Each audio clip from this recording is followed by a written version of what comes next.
All right, I guess it's time to start talking, ladies and gentlemen. Here we go.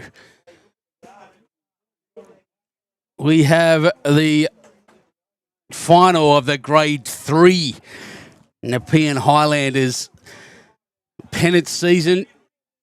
Big game here for you. Nepean Highlanders Club of the Year Penrith just announced against the Camden Rams.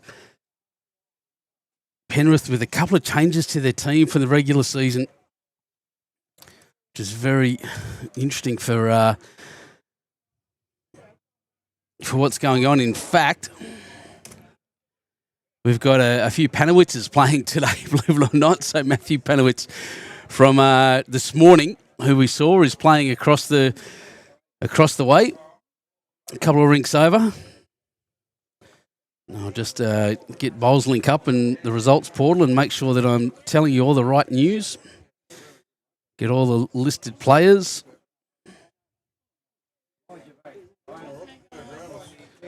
Righto. Team 1. The team we're playing here, we've got here for Penrith, Terry Panawitz skipping for William McNeely, Andrew Burnett and David Kelly. Camden men's Gary Trick and his team of Daniel Bibar. That's a great name.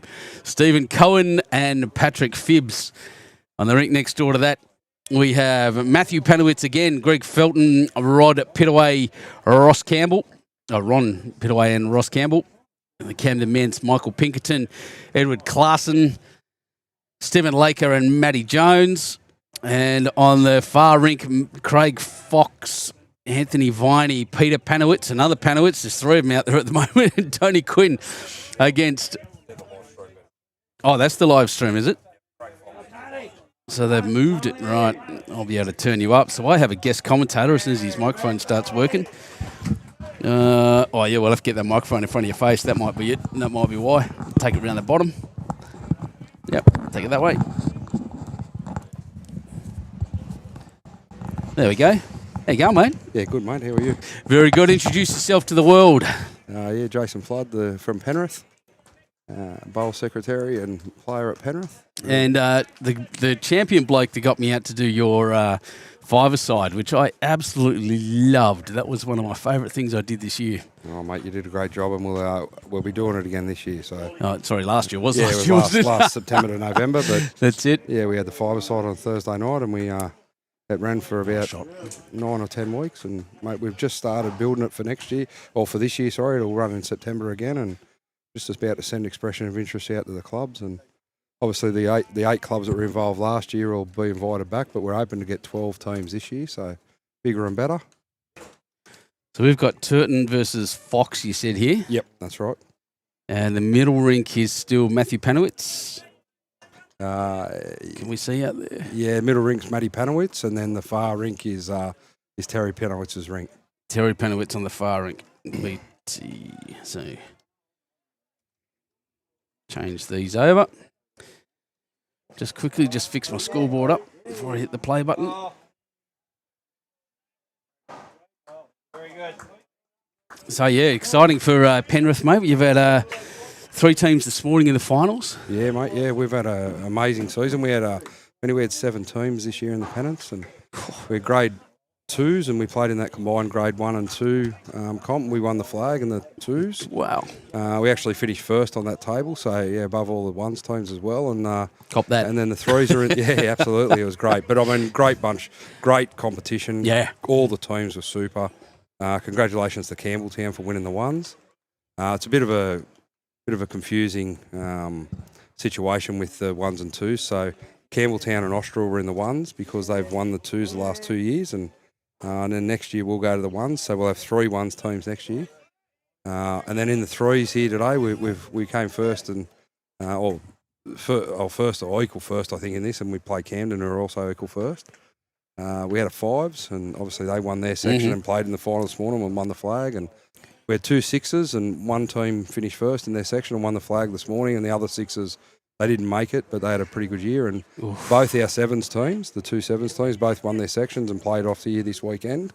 One of the teams played yesterday and unfortunately lost their 2 games, but the 7-3s got up in the morning yesterday and then came back this morning, and unfortunately missed out. But what a great season! All new bowlers in that team, and it was fantastic to see. Yeah, how good is it, mate? Yeah. And you're flying. You've got your sixes are off to Ballina. I know that. The sixes are off to Ballina. I think the fives are off to Fig Tree. That's it, just down the mountain. Yeah, You'll be right. Not far away. And then also we won the men's Division 3 pennant, and they're off to North Haven. We won the men's Division 4 pennant, and they're off to Southwest Rocks. So we had an amazing year. Our Division 2 girls came second. Oh, here it comes. An amazing year. So well, I think we're holding a couple here at the moment. That's it, and just one, and congrats on that one. Club of the Year as well, Nepean Highlanders Club of the Year. Yeah, Club of the Year. As he should have been. We won, actually, in the... we had a bit of success. The boys, Trent Whittingham's team, won the Region 4s. Mm-hmm. Brad Williams was at our club. He's not here now. He's playing for Glenbrook today, but he won the Region Singles under Penrith banner. And, we had a pretty strong side. We had a pretty strong year across the board. So, very happy place. The committee's firing.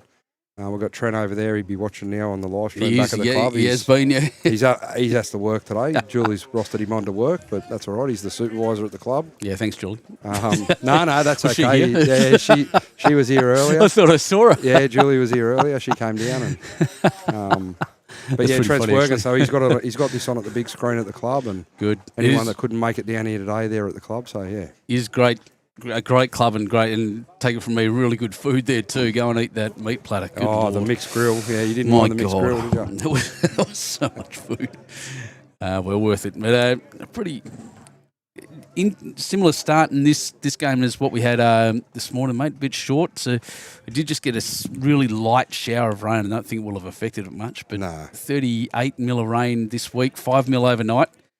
So it's a little bit damp out there. Yeah, I think this morning I noticed that in the six, I coached the sixes today. Of course, yeah. And Clarkey did the fives, but I noticed this morning in the first few ends, everyone was trying a dead draw, and as you know, Benny, when you're on these slower greens, you sort of want to try and play that meter through so you reach. Push, But you know, everyone, these guys, they're all quality. The 12 Penrith and the 12 Camden guys, so they'll pick that up and they'll fix it up. But yeah, they do have it. There's a few short bowls at the moment, so. Why is that scoreboard showing? I'm showing. So I just apologise for that. The RSL, for some reason, that scoreboard's showing the wrong logo. Oh, they've gone Camden RSL instead of Camden Men's. That's it. So I have honestly fixed that a second ago. I don't know why it's showing that one. Let's try again. I'll reset it. And they're going. No, we've got the third standing in front of the camera. We'll have to get onto that. I did tell him, gave him the warning. It's all right, living around. Let's see what's what. Yeah, one to Penrith there. Tony's got his finger up. One to the riff. One to the riff on that rink. It's all right, we'll keep you up to date. On the middle rink, Penrith got 2 on the first end. On Matty Panowitz's rink. And then on Terry Panowitz's rink, Camden got 1. They're showing the wrong one.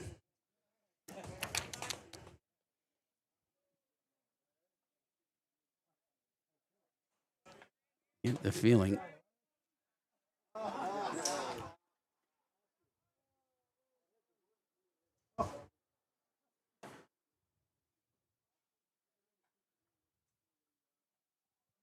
Way too technical for me, Benny. Damn it, I'm going to have to edit it. I had fixed it last night. Oh, yeah, but if you could lift that one up. Yeah. Yeah, I'd fixed it last night and then obviously come in and it's just saved it incorrectly, so I'll fix that again. Yeah, perfect. Stupid Photoshop. But I'll get onto that immediately.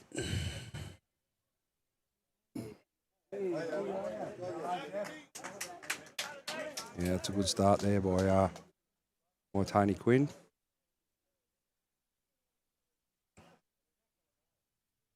What am I going to do? Yeah, I'll let you worry about that for a second, mate. I've just got to No, you're right, mate. play around with a couple of things.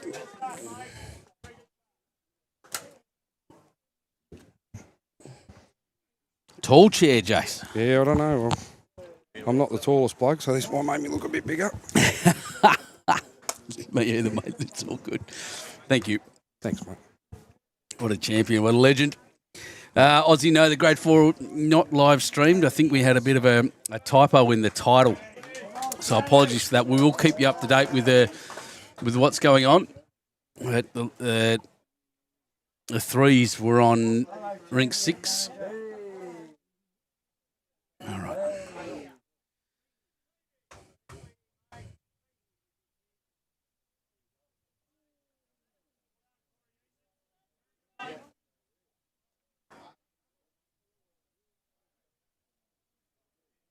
Let's open this and hope it doesn't break the internet, but that's all right. We'll figure it out. Or What the hell? Pete Panowitz is coming down now. He's on a fair line. He's just a little bit heavy, I think. But oh no, he's run through. Yep, best back. Holding one at the moment.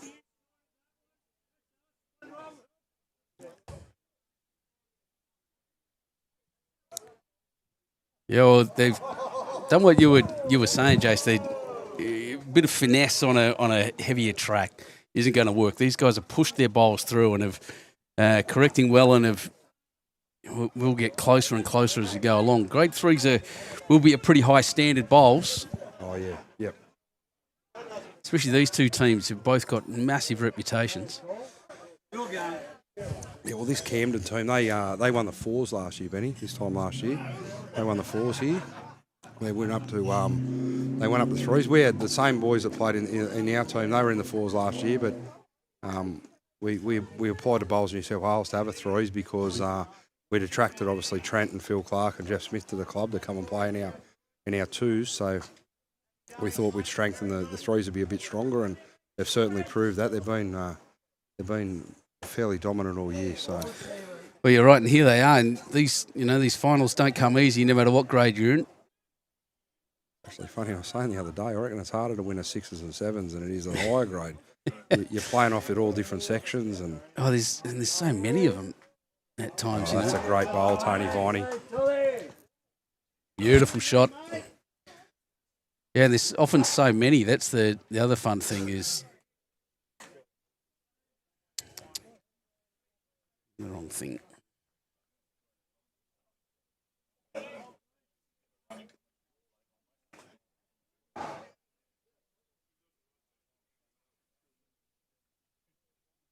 Sorry, everyone, about the scoreboards and that. I'm just sorting that out as we go. There's it's a bit technical, to be honest, and we'll get there.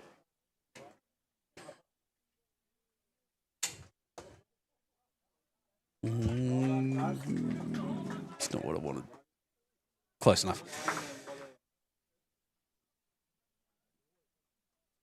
Yeah, no worries, Aussie. We'll check it out, mate, or Dazza. We'll keep you updated. There's lots going on. Same as we did this morning. I've got a pretty good view of the masterboard over there, anyway. But how good's Bargo being the host of this, mate? Oh, mate. Big weekend. Yeah, look, well, they've been really good for the region overall, the last couple of years. Like, Benny McCall, general manager, he looks after the whole group. They've really, embraced lawn bowls. I know, look, it's a bit of a drive for us to come here, but we love coming here. We play them in pennants. We play them in all our region events, and just the fact that they became sponsors of the region, and we're happy to put their money where their mouth is and host this sort of stuff. It's just amazing. And the food here, the hospitality, the staff, the greens are a really good quality. It's awesome. Couldn't agree more with you. I was here at the when Benny McCall was first put in here. I was the regional bowls manager for this area, and for him to what he's taken this club to and what his plans are just wonderful. That's exactly the way it should be. For a good bowls organiser and a good good bowling club that'll focus on bowls, it's wonderful. Yeah, absolutely. And look, we are very fortunate too after the amalgamation and the restructure in the regions, zones coming to regions and stuff. We're lucky that we got an executive too that are super keen to make the game grow here and try and put the old Zone 5 on a P and on the map a little bit. For a lot of years we've had a lot of good players in this region and we lose them. Unfortunately, because they go to bigger and better things, which is fine, and you never begrudge anyone. But we really want to make it a place that you want to stay. and you want to play in a region and represent the club, you know. So And you want it to be competitive Yeah, and exactly, strong and yeah. all of those things, and exactly right. Yeah. And couldn't agree more. You've got a wonderful board and a wonderful place to play. And you guys, Penrith, part of that, you know, your innovation with that five-side, that's just, I love that so much. I want to take it and copy it. In fact, I'm pretty sure you would have got a lot of inquiries about that, wouldn't you? Yeah. A lot of people asking. Yeah, a lot of people have asked about it and stuff. Look, I never claim credit where it's not due. I stole it off Shippo. Yeah. Up in Newcastle. I watched it. Happy was live streaming their first one. Yeah. They did, you know. And I thought this is an awesome idea. And they did a little bit different. They had every week a different club hosted.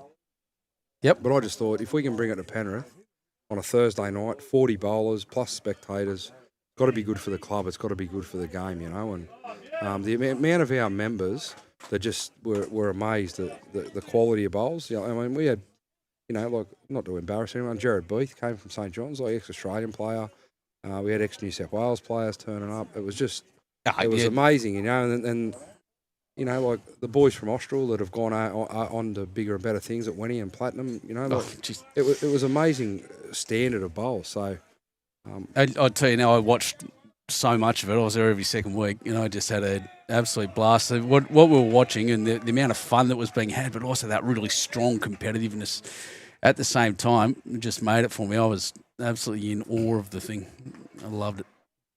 Made my drive up every couple of weeks worth it. Do ever go bump that up and sit? Still holding to, Penrith 2 to Penrith there. Nice. I'll have a scoreboard up for you soon, everyone. Yeah, so I can see the rinks there, Benny. We were 3-0 on rink 6, on Foxy's rink, on Matty Panowitz's rink 3-0, and on Terry Panowitz's rink it's 1-1. Nice. All have played 2 ends. Nearly there. That should do. Mate, we'll nearly have to get you an honorary membership in this region. You're up here all the time. I love it. I'm only South Coast. I'm not actually that far away, so bring it on.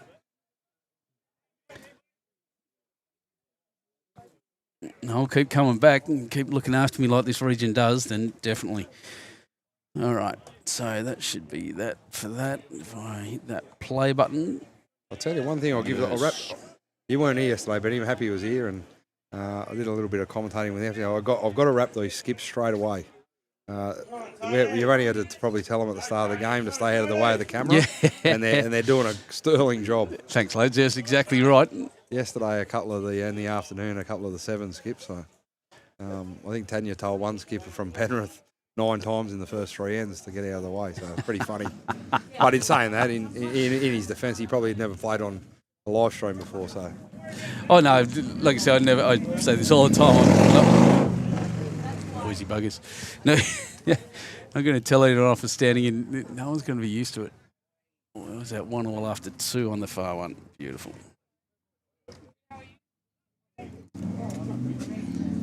Expecting this to be close. That's the word from everyone around us. Oh yeah, yeah. The boys played each other. Camden played Penrith 2 weeks ago in the season proper, and in that day, I think Camden got up 8-2, and there was about 3 or 4 on the masterboard. So yeah, wow, that was on their home deck. But we beat them earlier in the season on our home ground, and so neutral ground. It's all open. We'll see what happens.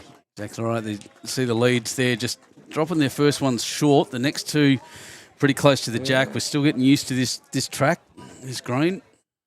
It's just a mental thing, I think, just telling yourself, you know, that I said to my guys this morning and girls and the Sixers, I said, just pick a spot 2 feet behind the jack and that's your jack. Legend. You want to go? Is that all right? Sweet. Mate, senior bowler of the year, you're in here. It's commentary. I was just getting sledged there, Benny, by Scotty, the senior bowler of the year for the region. Yep. Yeah, So I saw might that. get him on as a guest appearance. He just got his car keys and started running through the car park. He just bolted. He's out. I don't know what's wrong with him. He's got a head for radio, so he should be all right on this. All right. So I'm just going to get this around there. Where's that masterboard gone? There it is. While I've got a second, I'll just zoom in on that. Yep. Everyone's interested also in the Camden score. And sorry, not Camden. Who's that over there? That's Windsor and Glenbrook. I think Glenbrook are on top there. Glennie, yep. It's 10-4. Good buddy, 10-4. There's people in the way, that's all right. 7 ends. Oh, 10-6, sorry, after 7. There you go. Yeah. Nice and close. Peter Panowitz has put another one in there. Penrith holding a couple up there. Getting sick of saying the word Panowitz, I tell you. Yeah, well, how good is it? So, just a story about the Panowitz family. So, I started playing bowls a few years ago now at Kemps Creek. And Peter played with my dad. He's at Kemps Creek. And Pete got Terry, who's skipping here today, and myself when we started playing bowls. We actually played a semi-final against each other in the major pairs, our first, after about 3 months.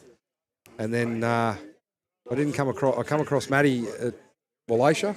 He started playing at Wallachia when I went there, and Terry and Pete were at Austral, and then they came over to Penrith first, and Matty was on trying to better himself at Marylands, and he rang me this year. He said, "Oh, I really want to play in a bit of stuff with Dad and my brother. Can I come over?" I said, "Yeah, absolutely." So we've got the whole family over there now. It's awesome. That's great. Doesn't get better than that. In fact, he played well this morning. It's good to see him playing back to back, and everyone is wondering. We had a bit of a gap in the squad. So Yep. Yeah, no, what happened? We bump. Sorry, just watching this one. Oh, he's bumped it up. So we're holding a couple still.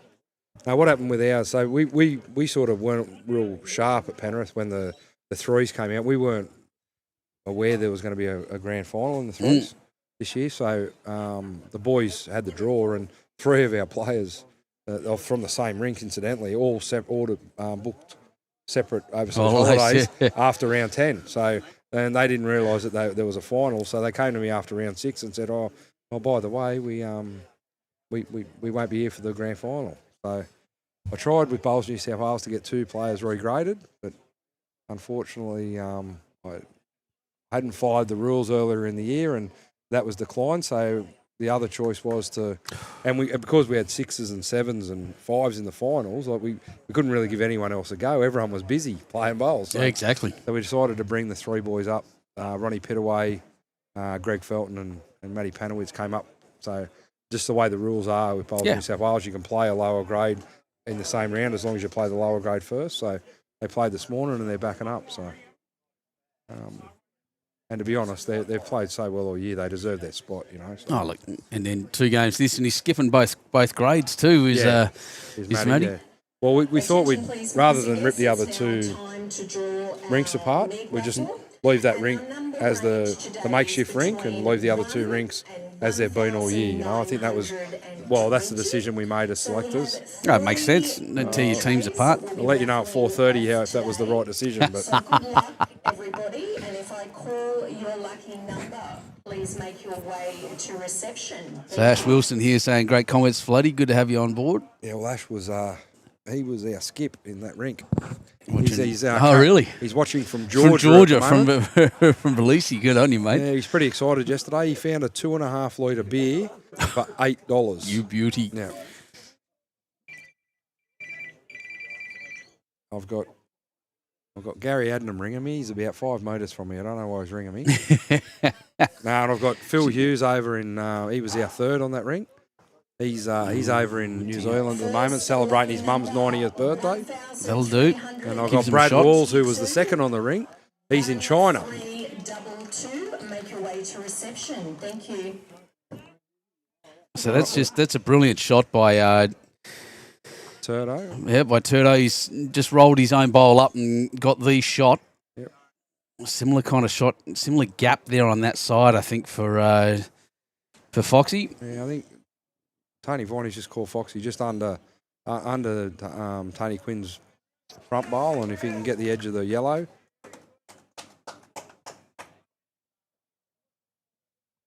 Looking at it. Here it comes. Close. Oh, he skirted everything. Oh, jeez.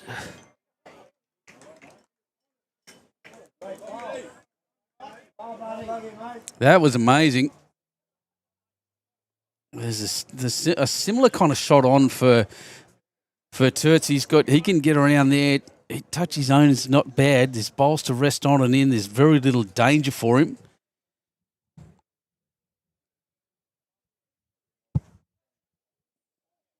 Yeah. I mean, the only thing is, I suppose, if he came through a bit heavy and got the edge of his, he could probably take it out. But, yeah, I don't think he'd be... No, it'd be an unfortunate shot if you did that. It's got to give it a go. Get the score in early. 1,548. You hear the raffles going on in the background. Always something happening here at Bargo. Down the back, there's a huge auditorium which has turned into the restaurant. It's got one of the biggest sports screens I've seen outside of one of the big casinos, I reckon. Geez, you cops and groofers. Oh, I don't know what. Penrith guys walk past. He's just punched that through. One to Camden. Yeah, one to Camden.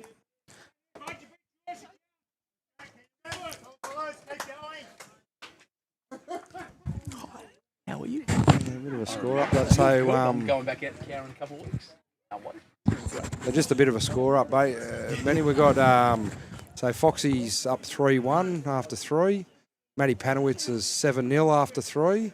Oh wow! And I can't see that. So we're still looking for our second The last ring, prize winner. Terry Panowitz is down 3-1. So Camden are up 3-1 on 3 there. So masterboard is Penrith 12, Camden 4 after 9.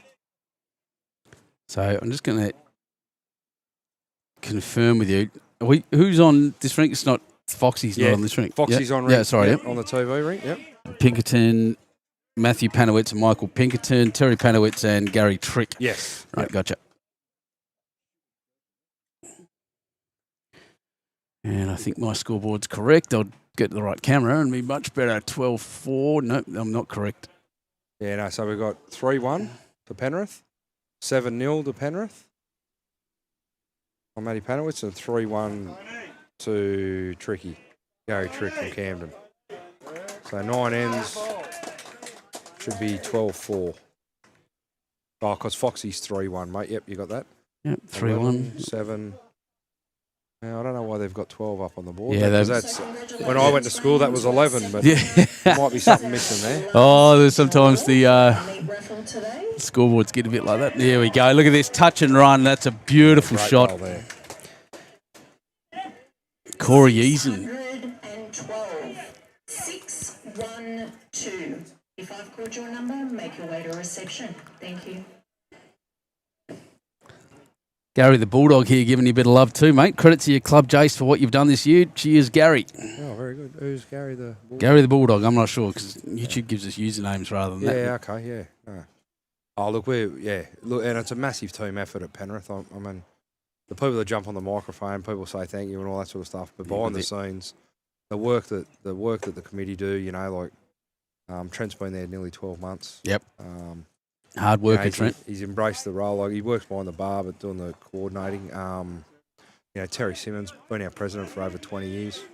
Just an awesome stalwart of the club leader. You know, you saw there at the presentation when we got Club of the Year, Don Davis, been our assistant bowl coordinator for 20 odd years. He's going to step down this year actually because he's signed to retire at the age of 83.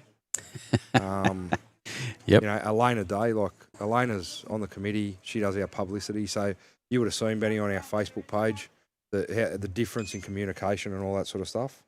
Oh, Gary Trevathan just said it's me, Gary. The it's good. Yeah. Gary, chair of match. Gary's he's at home recuperating from a bit of surgery. That's it. You said that last time. You'd be here yourself for hip surgery, he said. Our meat raffle for Sunday. Thank you all for your participation and support, and I hope you enjoy the rest of your Sunday. Thank you. Those two blue bowls of Corey Eason hanging on.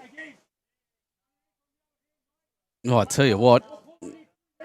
Add another one in there. No, didn't quite make it. Good effort. Up.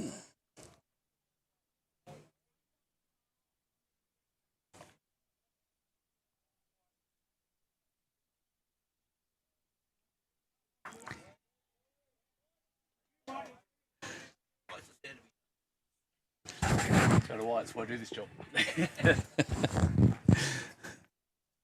Oh, I need a little more pace. I think there wasn't a bad effort. A good cluster of bowls in there. Yeah. Doesn't want to cover that up too much. I don't see Craig Fox coming through too gentle on those. You'll want to knock those bowls out now. Yep.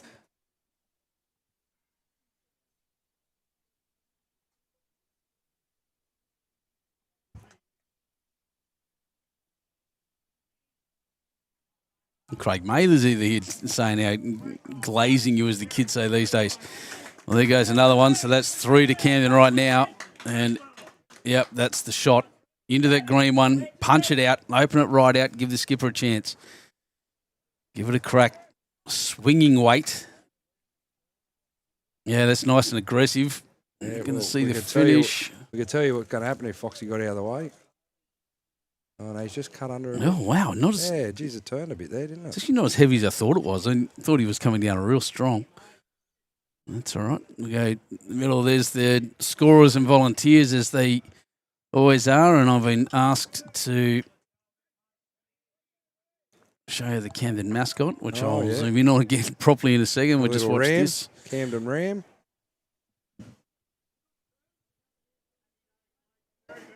Yeah, back bowl. That's a very smart bowl. That's exactly where Jack's going to punch, or pretty close to where Jack's going to go if it gets hit. It does need a thump from the Penrith point of view. Foxy's asked for a bit of positivity here. Yeah, and Tony's coming down. Oh, connection on something. Oh, dear. That's another Camden bowl, I think. Oh, no, I think that's Peter Panel. Oh, is it? Yeah. Yeah, Peter's all right. Yeah, we're probably still 3 down, but Yeah. There it is, the little Camden Ram. That's what everyone wanted to show. Phil Lubke on there saying, go the Rams. geez, if you had an award for your most most viewed person, Phil would be there. Yeah. Hey, to Phil, I played Pennant with Phil when we were at Wallachia. He's a good man. He's a good man, yep. Ex-fiery. And lucky enough to meet Phil. And there's quite a few names on here I don't get to meet. Phil's one I've seen. And Loves his bowls. And oh, yeah. wife's a lovely lady. She actually does a bit of screen printing. She sorted some golf shirts out for me not long ago. So. Let's have a look at this. Make sure we see this bowl come down. Oh, some movement behind the rink by the look.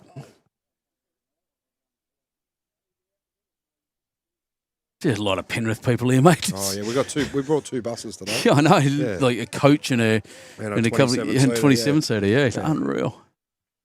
Again, thank you to the club for putting that on. Oh, the guys turned up. The guys running the barbecue nearly they were, oh my God.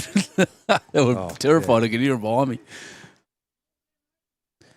Well, you just get onto that blue one at the back. He'll be very happy. He's close to it. Oh, that's a great bowl. Yeah, beautiful. Yeah, he's still probably only 3, but Foxy needs a bit of connection here. Yeah, it's the same plan. He's got to hit that green bowl on Yep. the right and punch it through. Yep.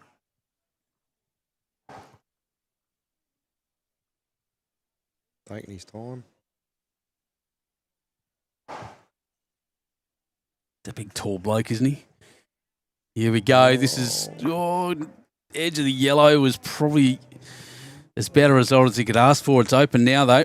Yep. No, embroidery, not screen printing. Phil Lubke. Sorry, Phil. Embroidery, yes. Sorry. Sorry, us laymen don't know the difference, mate. She makes shirts and good ones. Skipper's down there to have a look. And I'll just go over there and see if I can show you the score for Windsor v. Oh, yeah, Glenbrook. Windsor have hit the lead. 15-12 Yeah. after 11. Wow. Well, geez, I tell you what, your team had a big comeback over there themselves. Oh, yeah. Yep. Yeah, the middle rink this morning, the Sixers, they really struggled early. I think they were down to 18-5 and Yep. but they just kept plugging away. And worse, actually, because I think at one point it was 35-24, and then 10 minutes later, I went back and had another look, and they were 10 shots up in the other direction. Yeah, it we was just flipped like out of nowhere. so the girls' rink, Dulcie's rink, the end rink, the 4 girls we got, like they were just they picked up a 6, and at the end we picked up that 6. The other 2 rinks went 2 and 1, and then all of a sudden it's 9-shot turnaround, and yeah, those girls were super all weekend. They were unbelievable yesterday afternoon. Obviously good all year as well, by the way. Best rink by far all year, honestly. Oh, really? Like, yeah, player ladder, all 4 of them at the top. Like, it was just... Yeah. And you got to remember too, Benny, that team that played this morning, 10 of that team were here last year, same time last year, playing in the Sevens final, and missed out on the Sevens flag. You just love that progression. That's what good clubs do. But they put themselves out there. They practice. Yep. They played hard, we moved them up a grade, and look what's happened. You know, they're off to Ballina. We're off to Ballina. Yeah, we're off the Marylands, and they're off to Ballina. Yeah, I was in the sixes. We were runners up in the southeast region. My Huskinson team. Oh, here we go. It's not as heavy as I thought he'd throw it. It's going to swing underneath.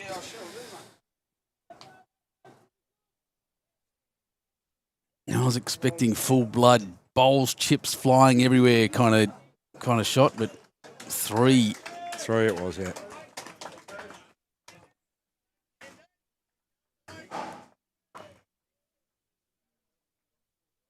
Try and get your score update. So on the Terry Panowitz rink, Camden's up 4-1 on 4.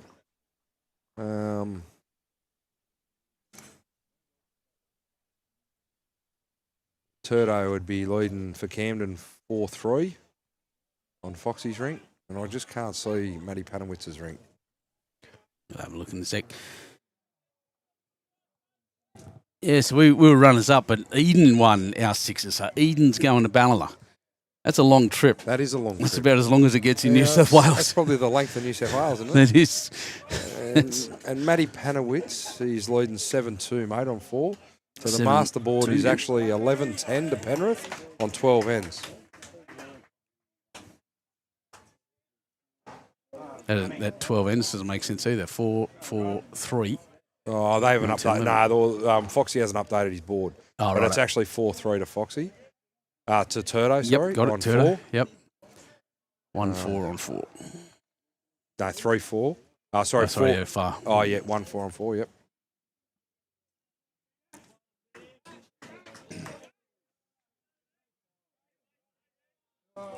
Yeah, sometimes it's hard getting the skips, Benny, to update the board. And when they've got so much going on, you know.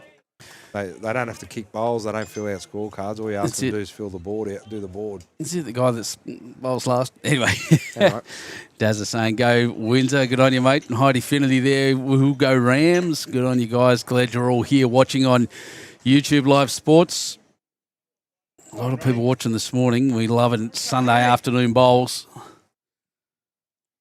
Yeah, I haven't seen Heidi today. I thought she was playing in this team, Heidi. Her husband Steve plays in the twos at Camden, played him a couple of times this year. Heidi did tell me why she wasn't here. I think it was in the other game, so I can't remember. Well, wants it. Oh, just missed. Great effort.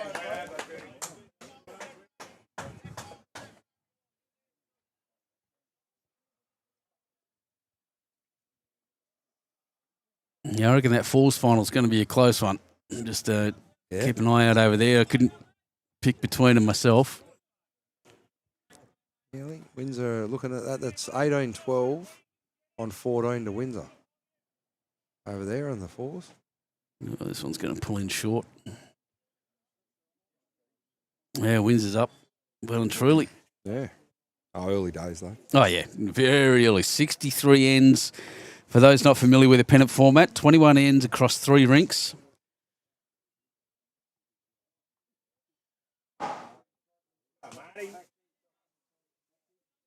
That one all the way to the back. Back bowls may end up being handy.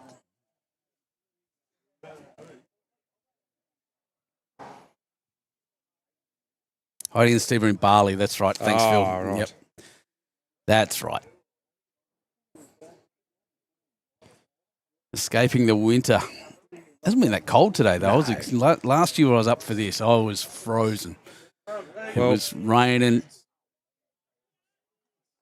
Well, yesterday it was lovely in the morning yesterday, and then when the cloud came over, the breeze came up and got cold. I've got a hoodie and a jumper in the car and a jacket, but yeah, I'm sitting here in a t-shirt. T-shirt, like yourself, yeah. so. Yep.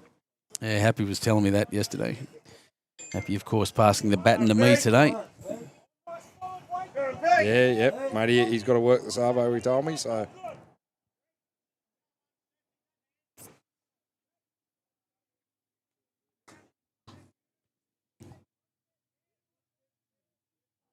Good Austral man turned up here. Oh, Hutchie's here. Thanks, mate.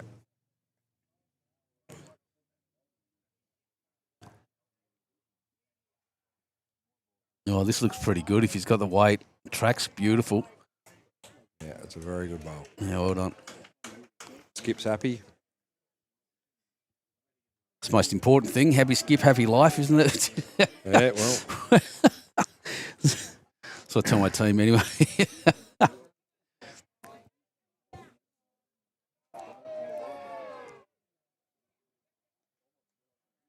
Another little back bowl positional. There's a shelf there now. There's a good shot on there, though. Like, That's right, Heidi's saying she's been to this side of Turdos all season. So that's what I thought. Really yeah, hoping the boys can bring it home. I could have sworn I'd seen on Bowls Link that she played in this. Yeah. Last year's final was freezing. Absolutely, it was, my friend. It really was. Oh, yeah. Yeah, a bit like you, mate. I brought up a jumper and a jacket and all sorts of things. Yeah.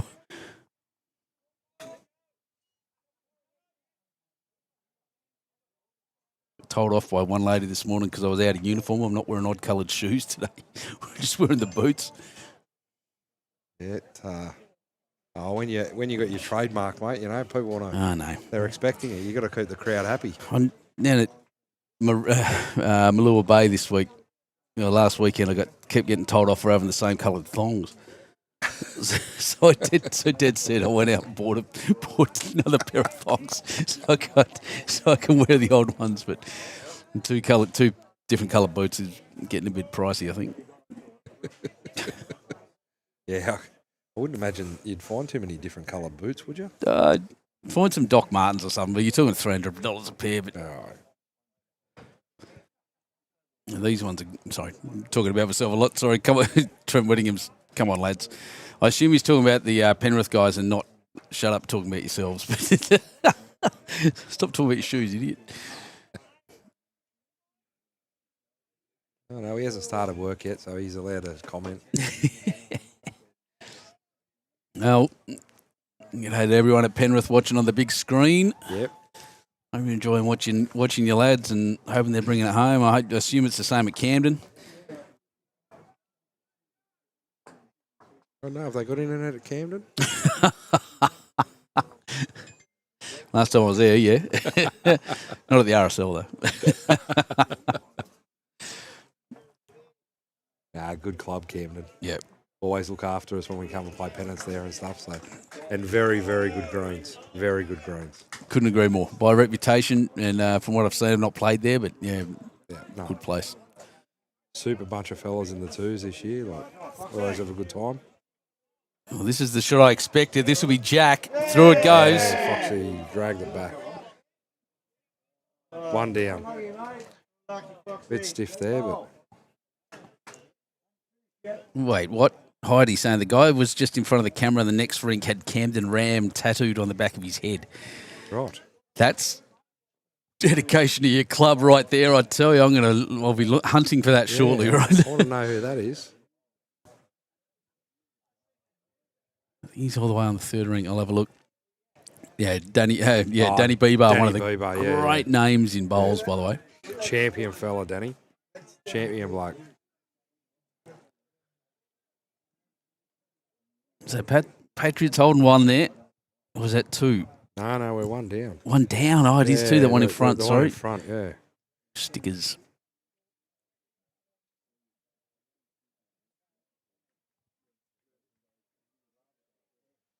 He's coming down for a look, in fact.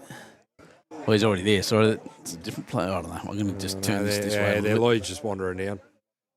He looks a bit thirsty. He's probably having a refreshment. Is that who we're talking about there? The bald guy? No, he's hiding away from me now. Sorry, guys. Camera's going to move quick.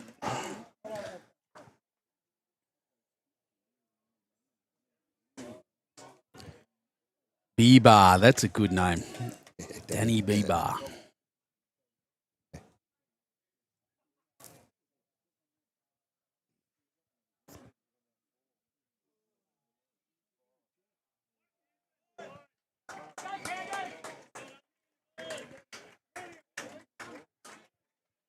Camden just picked up a 1 or 2 on the rink next door by the looks of things. They'll change their scoreboard shortly. And we'll make sure we get the update as much as we can.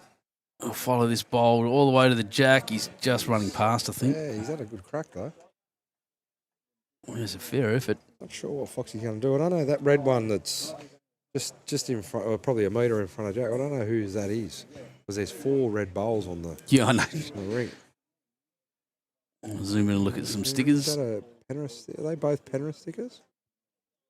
Really Yeah, hard yeah, to they tell, are yep. actually. So those, Both Tony Quinn's bowls. So I reckon Foxy might be looking at trying to punch that up. Hello, Timmy.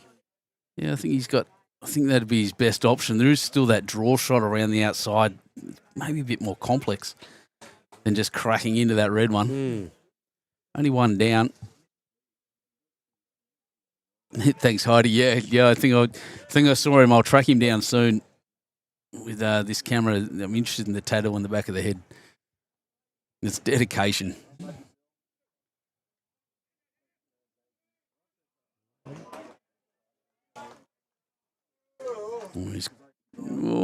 Get not so much. No damage. One down. One it is. Turton side again. 4-3, still very, very close. That'll go to 5-3 now, I think. Yeah, Yep, 5-3 after 4. What have they got? Yep. 5-3. It might be after 5, actually. They Okay. only like doing it every second end.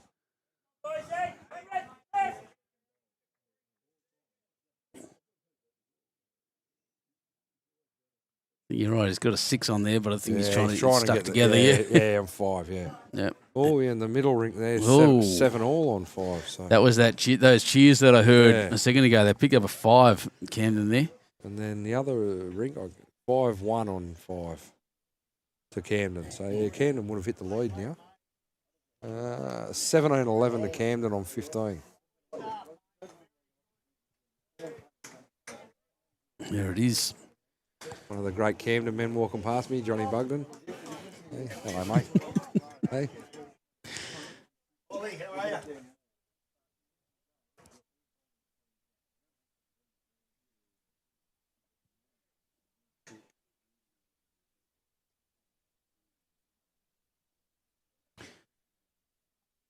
Yeah, came well prepared today for.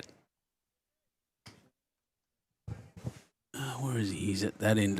He's over here now. The guy with the tattoo on the back of his head, I think. Yeah. Came well prepared today for rain, and thankfully it really hasn't happened. It was smashing down the whole way up. Yeah, that's not bad at all. Yeah, it was funny this morning. We at Penrith, we got a bit of rain overnight, and it was still raining probably 10, 15 k's down the northern road, and then as we got to Campbelltown there and jumped on there his tattoo is. Yeah. So I'm just tracking this man with the bald head there. You can just see on the back of his noggin. As soon as it focuses up, come on. And Camden Ram tattooed on the back of his head. That's awesome. Oh, mate, all right. Camera's going to move fast. Get back to the head, hopefully. There we go.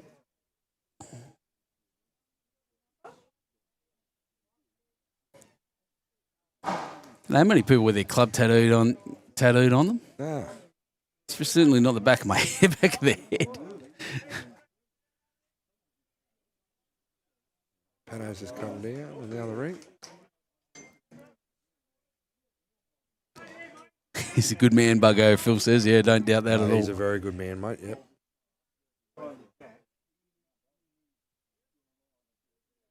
Now front end going pretty well again. Look at that. Yeah, Pete's come down. Good bowl there, mate.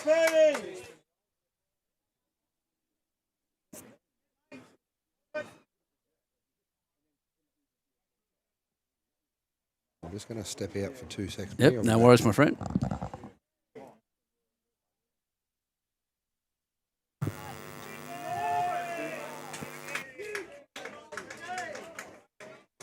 Is that, no?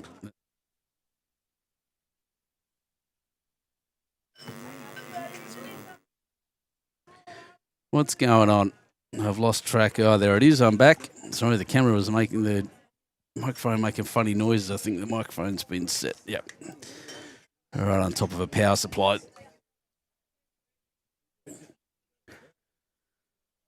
All good. Look at him go. Oh, this is very nice again. What a great shot. Beautiful bowl. Peter Panowitz.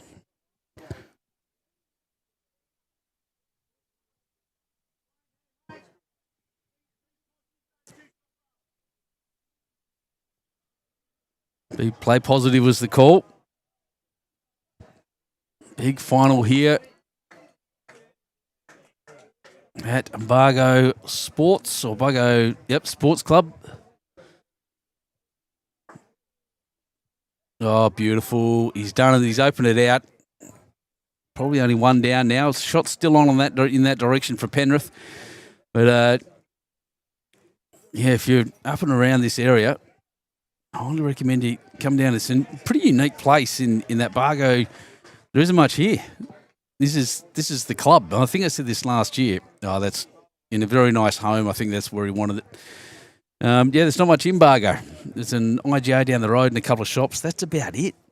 So come on down here and have a look. This is the heart of this town. It's the biggest place. The major social events happen here. They look after everything, and like I said, they've got big ambitions for their bowls and their bowlers. It's a great place if you're a bowler. Great to have a look. Third's come down for a look here.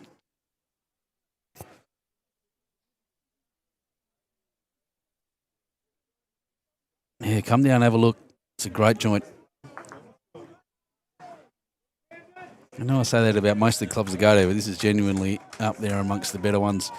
Just the club itself is so friendly and welcoming to everyone. Good food. It's had a really nice lunch, actually, supplied by, I think, the match committee here. Thanks to them, Nepean Highlanders.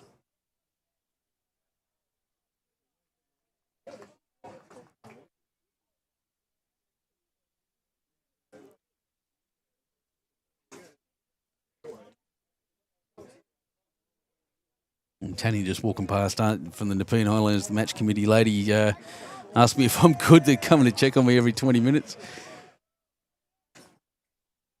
Feel like I'm a newborn baby in a crib. Oh, here he comes. Jeez, he's been playing well. Look at this. Crack. There goes the jack across to the Camden Bowls. Wow, he's a good player. That's Rick Starts, by the way, and that's wonderful.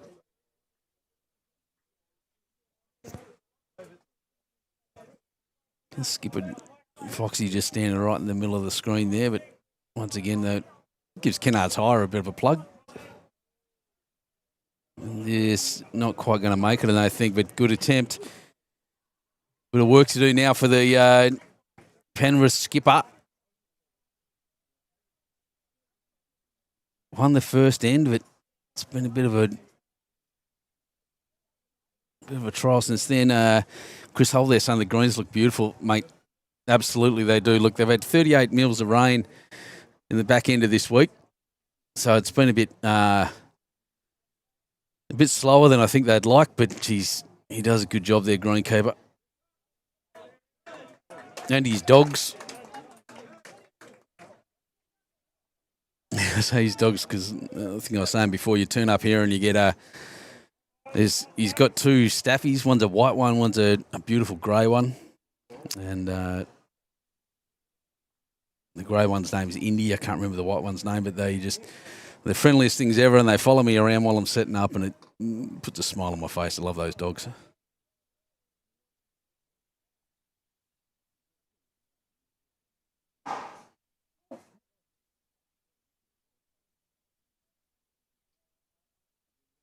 Tootsie just looking to skirt that line of bowls. He hasn't quite done it. Put one in the way, though, for any kind of heavy shot. There's a port there, he says, a portal through those behind that, around the outside of that green one at the front. Skirt all those and you'll be close to the jack. A little tickle's not going to hurt. It's out there on a fair track. We'll see if it swoops in. Yeah, so we had Spring of the Greens. We had 5 mil of rain this morning on the way. As I turned up, it was hammering down.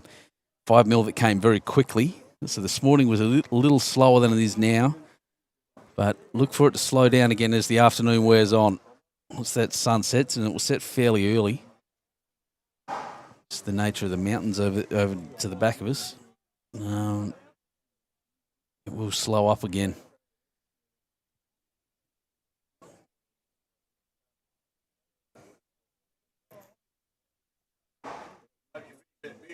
Good track.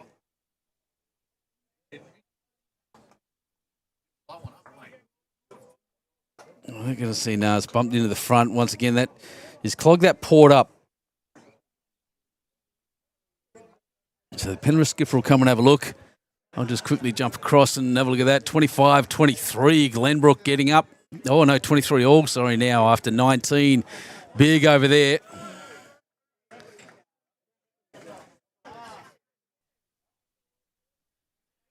Is that Gary Pauly saying was there to watch the start of the threes? No seating, so went home. Now watching from Bulimba Park. Go Rams, yeah, there's so many Penrith players here, Penrith fans here and members. You're right there? I was just coming to get some stuff. I was expecting Tony to put on a headset. No.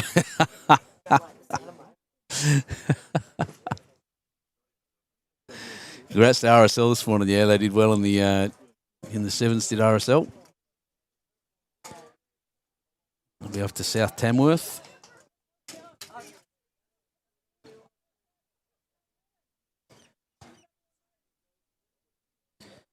Forehand shot, looking for any kind of gap or promotion of his own bowl. Looks like he's got that gap. Oh, my goodness. I thought he was through, but no, it's going to be one at least to the Camden Rams. 2, in fact.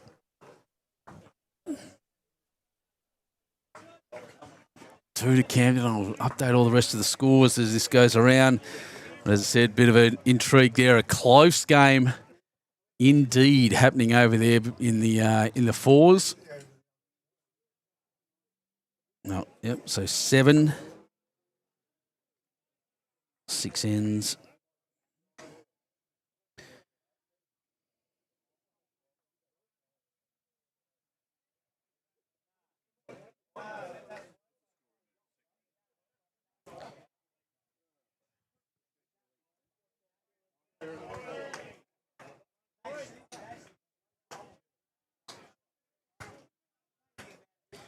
I think we might end up with an umpire. Oh, no, it's close. It's got the shot on there. Sorry, I wondered what he was looking at, but no, it's thought it might have been an end too short, but not so much.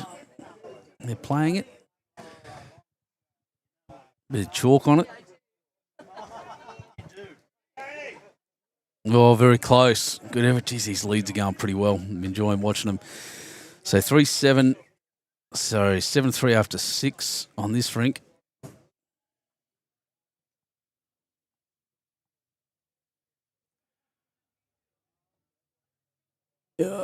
Far rink 7-1 after 6.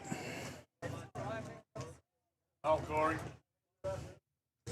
Jared, I've been updating that score constantly and doing so. I'm not sure about the typo thing. 7. What have we got? 7-9 after 5.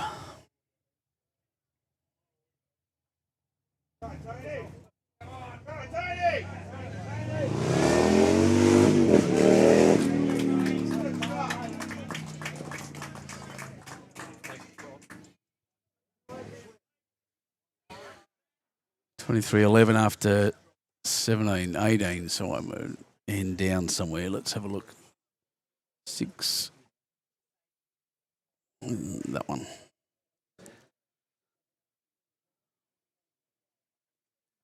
Yep, updating it constantly, Jared, so we won't have a problem there, mate. And Jack headed back the other way while I was updating all that, so good shooting again. The leads really showing their class here.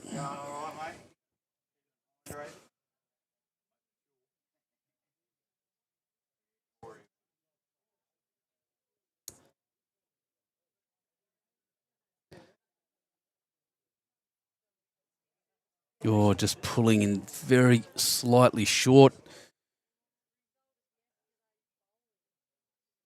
Peter Panowitz.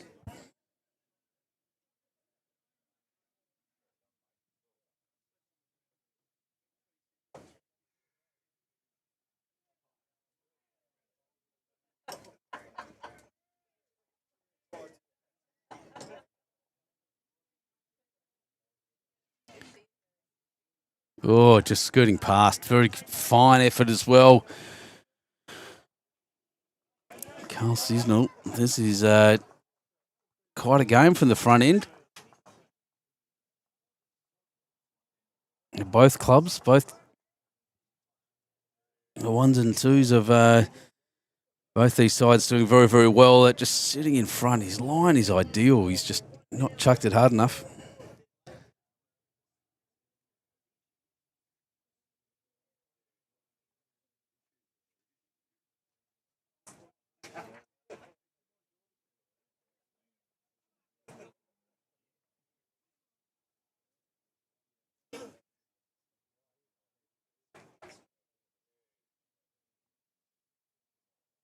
Forehand. It's just skipper asking to put in a very specific spot. He hasn't missed many at all so far this game. Rick Starts, he's been unreal. Those yellow bowls, they're the ones to watch in my mind at the moment.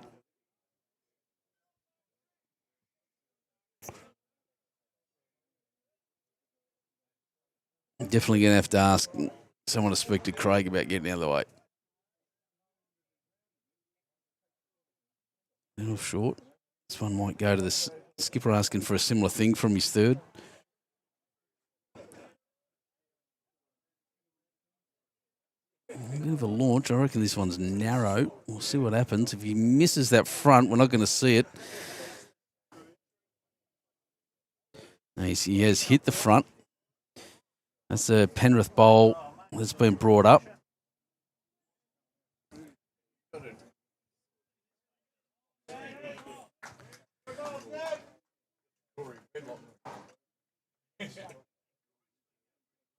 Out and back. There it goes.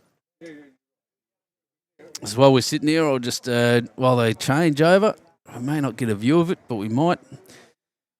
Scoreboard's in behind all those players in the fours. Looks like 26-27.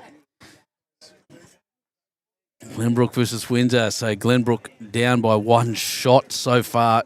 Close as anything over there. Again, the guys all having a close look at this head. I suggest they're holding one with a red one, and that's about all. Up 23-11 on the big board is a bit of a kick way to start. Long way to go, though. It's still very much the start of this game. You can see it now. 27-26 is exactly what it was. Look at that. Stats, is it? It's got two A's in it. I'll say stats then, Phil. Thank you. Absolutely trust you for that one. Definitely looks like starts to me, though.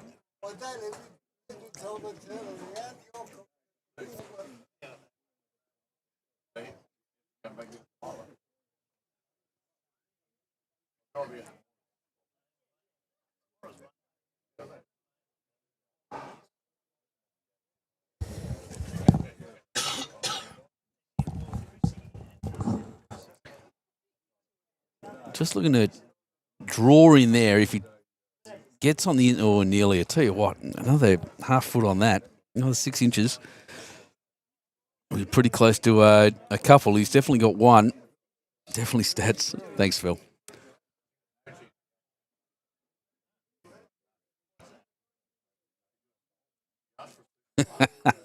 Stupidity. Bugger's not always a good man. We're not. Most of us are not always good, no matter what we do. I'm just so super impressed he's got that tattoo on the back of his head. That's incredible. What a thing to have.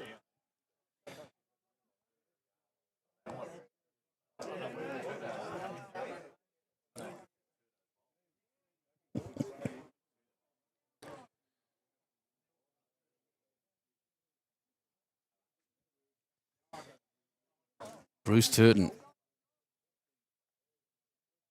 First ball was, I think that's a bit wider. He might be heading back. Yeah, just a little bit. He's covered, well, mostly covered those two green Penrith bowls. A call from Anthony Viney. Just saying, just need to roll that over a little bit for the shot. As I said before, you don't want the kick out. You just need to start scoring and watch the momentum come back, Penrith. But Camden with distinct advantage right now. Oh, wants a little more turn. He may just draw this outright. Oh, just pushed it a little hard. Oh, I was wrong. That was Penrith bowl. He saw those red bowls again, see?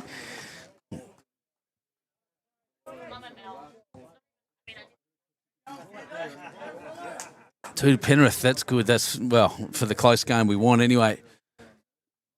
Here's that 7-5 Camden Rams at the moment, 28-26 over there in the fours. Let's get this camera up a little. Now I've had to move this camera. They moved the rinks a little bit, and right in the middle of the rink there is one of the posts for the shade cloth, so I've had to bring that camera forward. So the view's going to be a bit strange, but at least we've got one. Penrith asking for T to T, a very, very, very Penrith thing. For playing against them, it's good to know. 3-7 after 7 over there.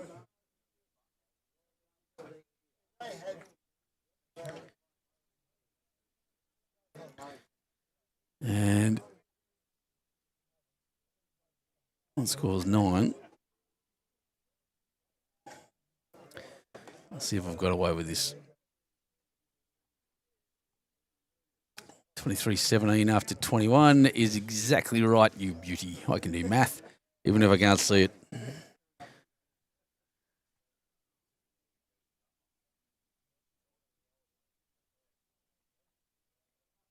Nearly.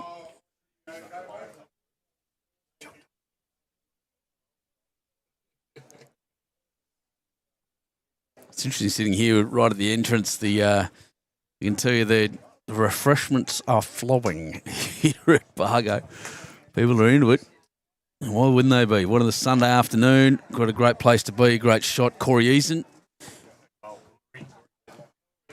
Corey Wedlock.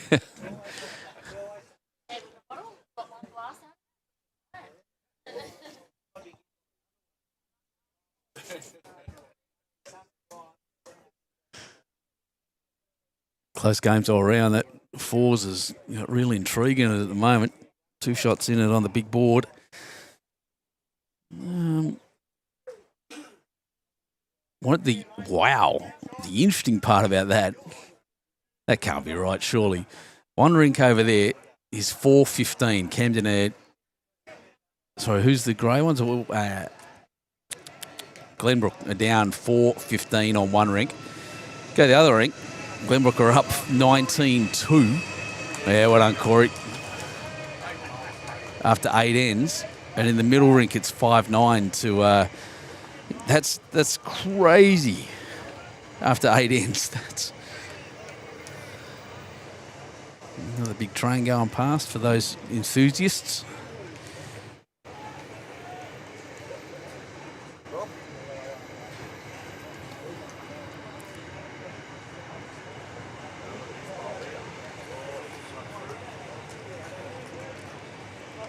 I'm absolutely staggered by that scoreline. 18-2 after 8 ends is 20 shots after 8 ends. That's when you're averaging more than 2 an end, that's nuts. 15-4 is almost as nuts, and then 5-9 in the middle after 7. So blowout, and one in the middle, and that's why the scoreboard is so close. The masterboard. Long shadows forming on the green. You can see how bright it is. Oh, that's a good effort.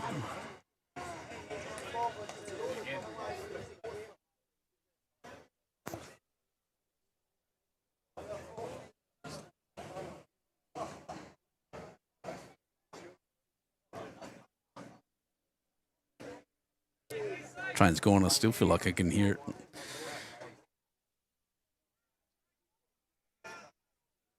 Yeah, shorty. This first one ran through about 2 feet. I think it might be the second shot, though, the one at the back. So 1 currently to Camden, the Rams.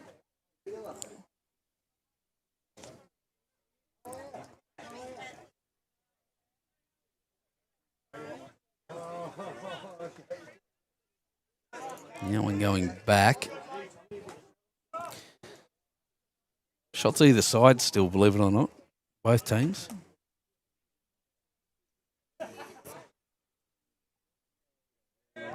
There are so many people here. This place is surrounded by crowd.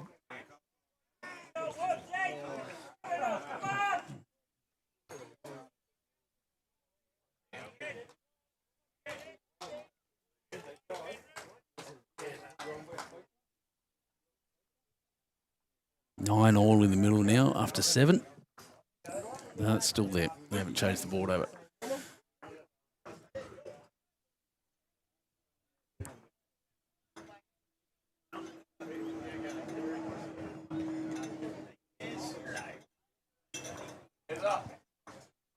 (10-9) after 8 to Penrith.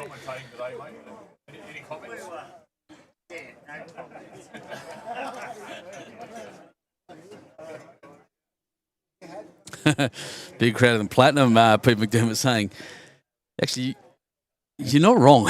So there's one thing I'd like to improve on the Platinum side is the crowds they get. Good, not for the finals. If you watch Raymond Terrace, my God, that place is great for a crowd. But yeah, really,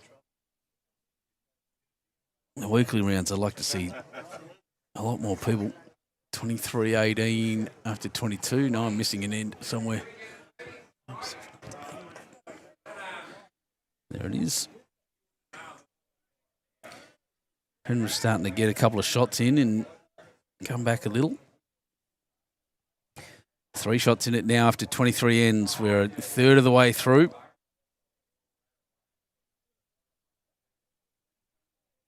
And a lot happening. Really good looking.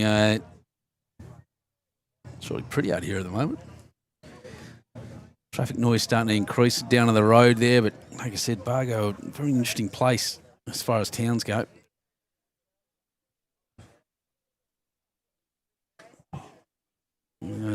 As I said, the skips a crossing, so we'll look at that again. 31-26 now, 5 shots up. Glenbrook.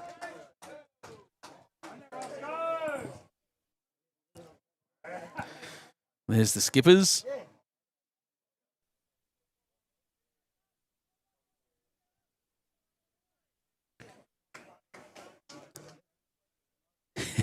Go, Paulie. Need someone to sit in front of the crowd here.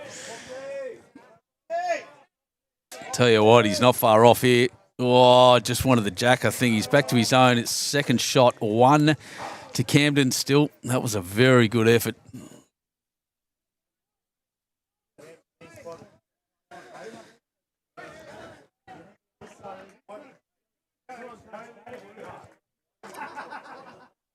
I reckon the scores over on the Windsor game are as interesting as anything else happening at the moment. That's absolutely bizarre.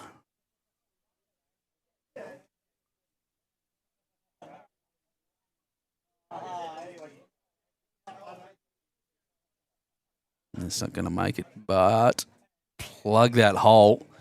Well, it's a good bad bowl is the answer to that.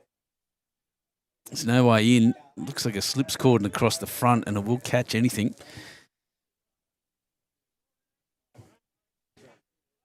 Draw on the other hand. I just know who's that red one in the middle.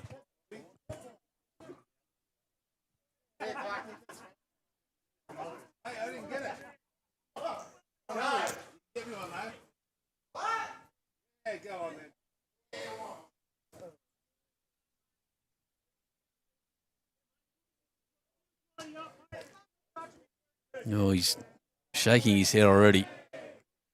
Pushed it out a bit wide, I think, yeah. Weight was pretty good. Was just never going to hook around in there.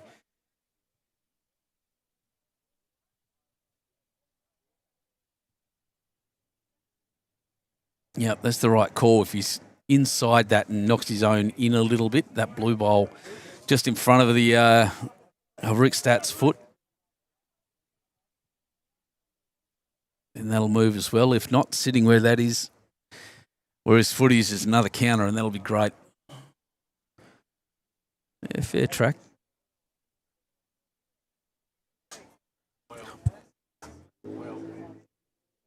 Oh, what a shot. Nearly. Oh, see the third doing the hurry up dance. One it is.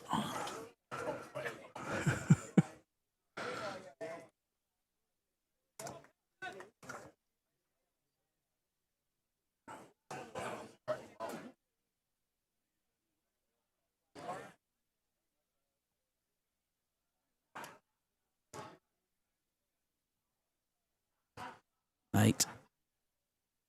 5 after 8. And then continue to remain ahead. 10-9 on 8. And then 5-7 on 8. Yep, we're right. Correct weight, 24-20 after 24 ends. Very regular with their length. I haven't had a change, but Corey Eason, comparable to Corey Wedlock, I reckon.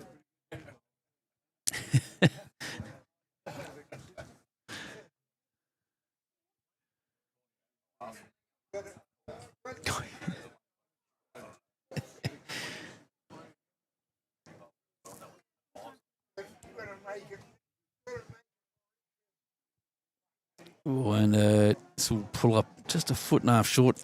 His leads, I tell you, they're playing really well. It's great to watch.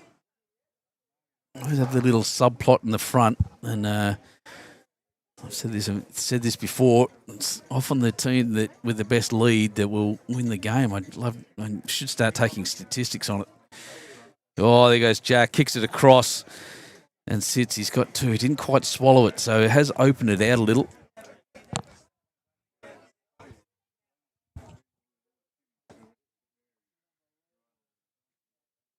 Phil Lubke saying the Glenbrook side's strong on paper. Well, they're strong at the moment. That fight, there's a Glenbrook side out there at the moment that after 9 ends is up 21-2. And they're about to put another score up. Oh, my God. Yeah, 23-2 after 10 ends. It's good. One team scored 23 shots in 10 ends. That is monstrous. At the other end here, there's one of the Glenbrook teams is down 8-15, and I can't see the middle score. That is, goodness me, you don't expect to see that in any level, anywhere. Oh, 24-2 now, in fact, and they've obviously just completed their measure.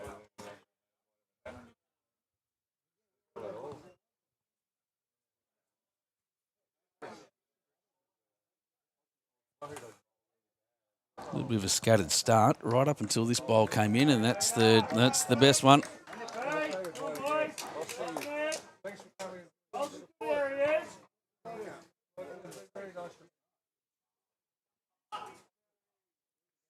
There's a little breeze out there for the conditions. There's a little breeze out there, but not too much. Here's the weight on this. Is it going to carry? Nearly. Still one to Penrith on the right-hand side.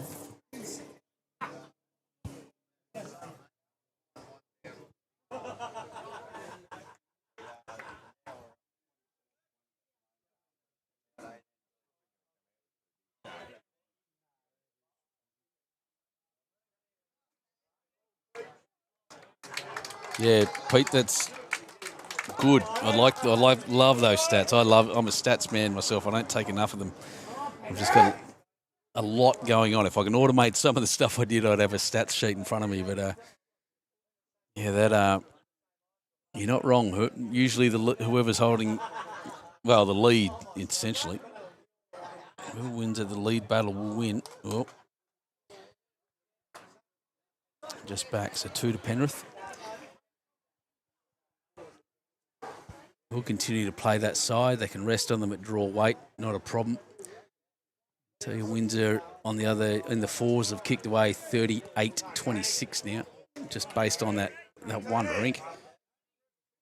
Oh, not quite there.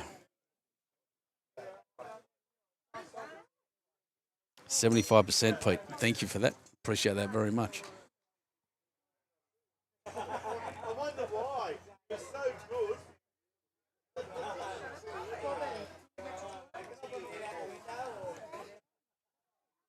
Things are always likely to change when speaking of stats. Speaking of stats, oh, that was good. It just didn't pull up. Those look like big bowls. 2 to Penrith.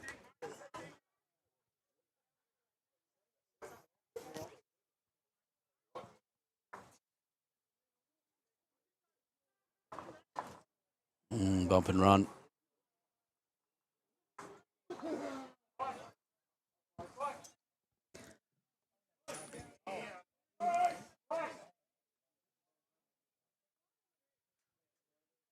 I'm just getting a score adjustment while I look at this, but the rest of you, I know, are interested in that as well. 39-26. Skippers.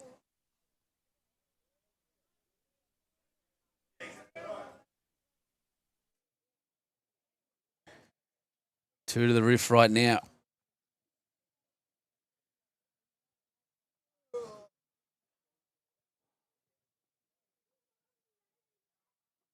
It looks like Camden scored a couple in the middle rink. 11-9 after 9. What? Something's changed there. I've got something wrong on my scoreboard, so that's all right. I'll fix that.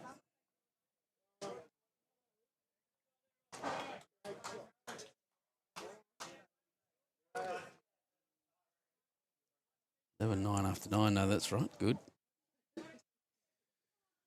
Make sure I match. 21-25 after 26 is also correct. Still very close. This might go all the way down to the wire. It doesn't look like, sometimes you get a feeling in a game where it feels like a team's going to break it open or kick away at some point. Like there's a team scratching for a shot. It doesn't feel like it in this game at the moment here. I don't know about the other two rinks necessarily. Oh, Rod Crean, g'day, mate. Yeah, Glenbrook were undefeated in the rounds. I was looking through that just a little while ago. Very strong.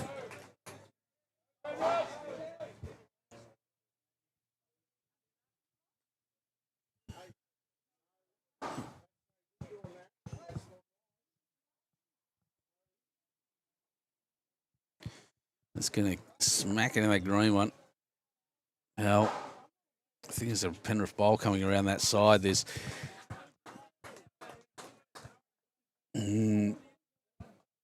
shots either way, to be honest, for Penrith. Penrith in a very good position here. I can't see them, unless a big shot down the middle, which may happen now for Bruce Turton. He may crack down that middle from Camden, but the Penrith bowlers will keep plugging away down that right-hand side, down the backhand. For right-hander, it's just got to move the Penrith bowl across a little.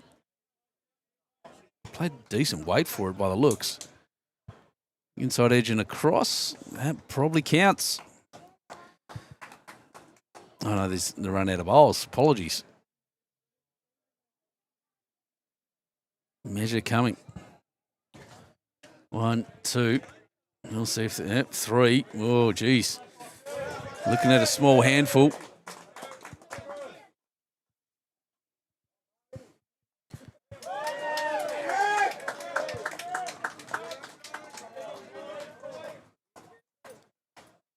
Anyone see that? Doesn't matter. They'll put the score up in a second and I'll be able to see. It's 3 or 4.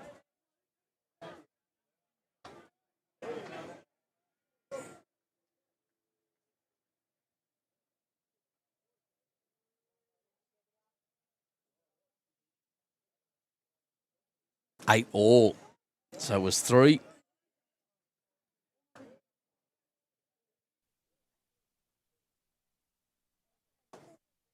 Eight all after 9 ends on this rink.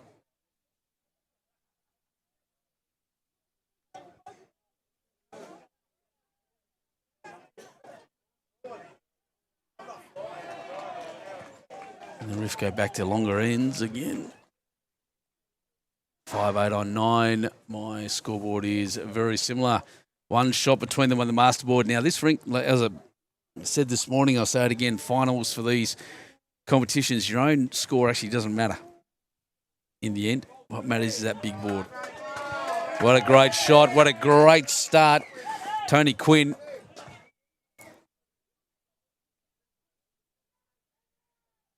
I don't know if you can hear the background noise over the headsets, but there is yelling and screaming from everywhere from the red and green guys. Red, green and white.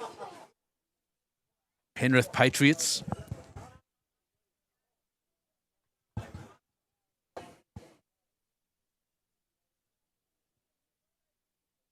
Corey Eason with a rare miss.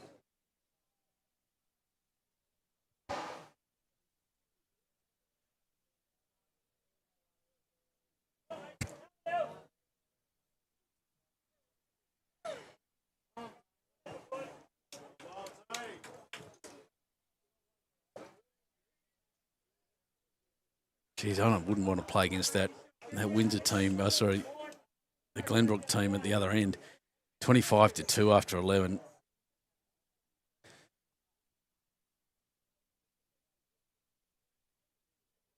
Running in a bit short as well. Good correction. He corrected 2 metres. It still didn't quite make the head.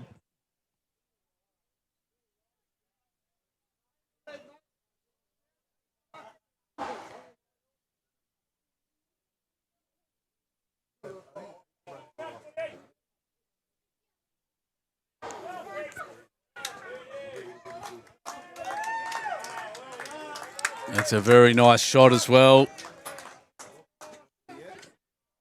Penrith starting to find their range. Terrifying, a little bit terrifying for Camden. I said before I didn't feel like anyone was going to break it open. They may be seeing the moment.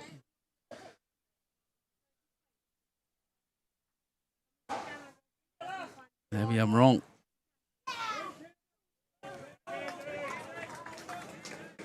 Long end tactics, a good one. It's keeping Camden on their toes, having to really push on a green that potentially is a bit slower than what Camden's used to. I think because, like I said, the amount of rain. Oh, this is close as well. Oh, that's beautiful. Great shots. Crowd getting up and about. Brought a bus down, so there's no excuses for these guys. That's the rink I'm talking about in the fours. 11 ends, so they're gunning through the ends as well. 25-2. That's mental to me.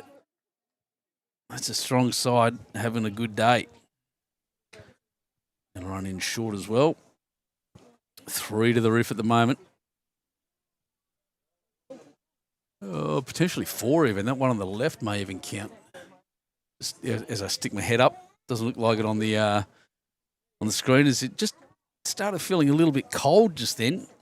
I might have to put my jumper on shortly. And that's all the way in the hole.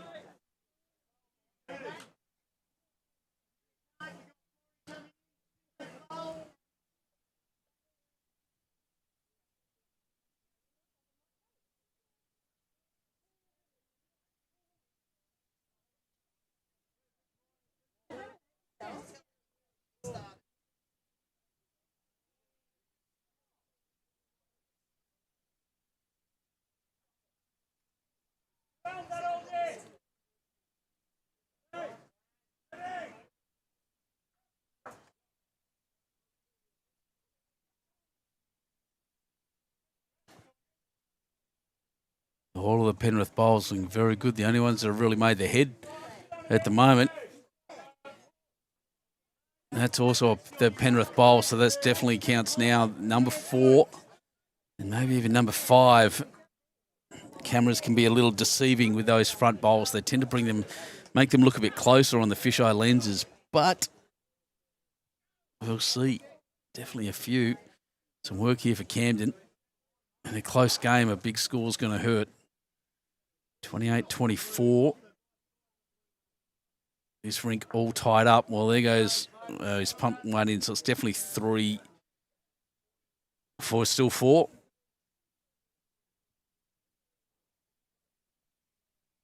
A target for the Penrith skipper, and a bit of work to do for Bruce Turton.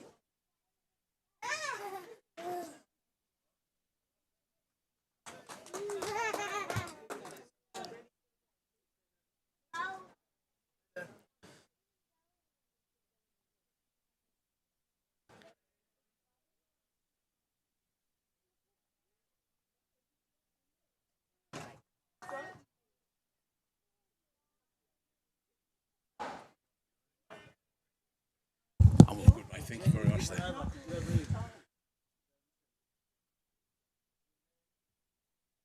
Craig Fox. If he's got the weight, then he's got another shot. And he really does. That's a beautiful bowl. What do you do now? Well, you just got to draw into that cluster at the back there. Brucey. Yep, follow him down, get into those 3 little catches and at least cut it down from the 5 that it probably is.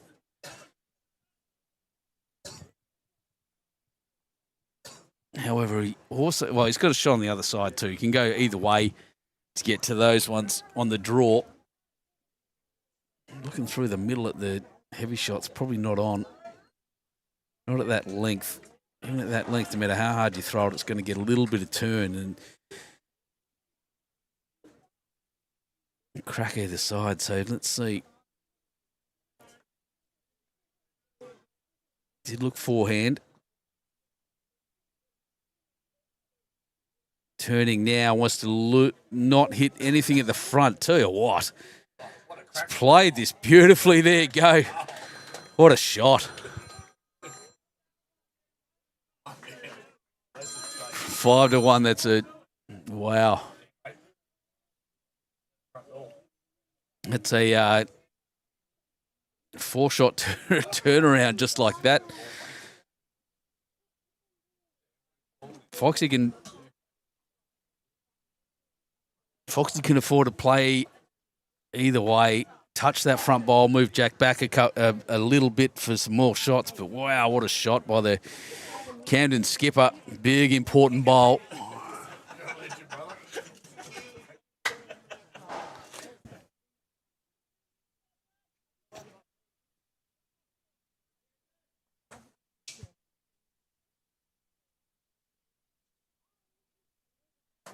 Still holding that one. But what an important bowl by the skipper, Bruce Turton.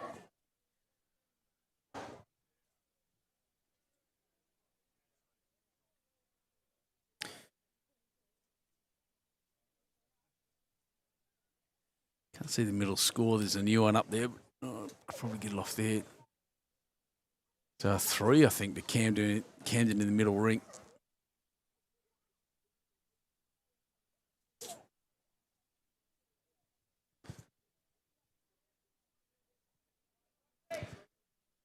Has he got the pace to roll it? Not quite. Geez, the line was spot on.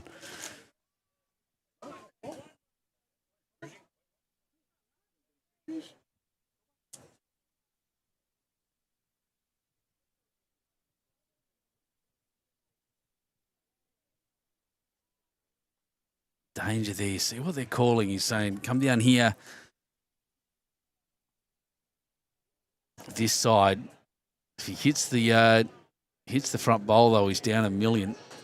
Goes back to that 4 down. Play that side is probably safer.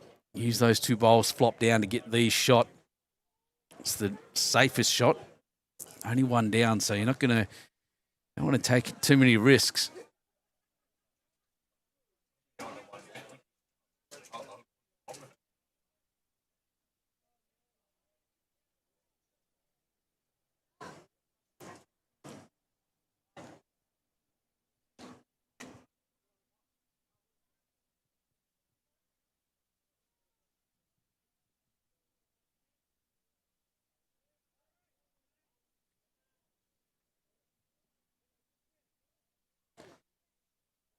He's playing that backhand shot,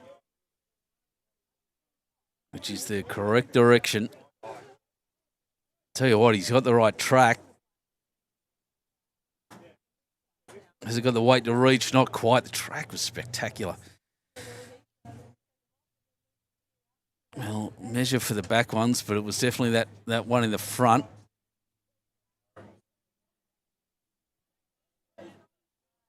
Well, they don't have the chocks. That's the interesting thing. You'd almost call an umpire now and ask for some chocks. I want to roll that one out and move the bowl in the back. Don't measure that way.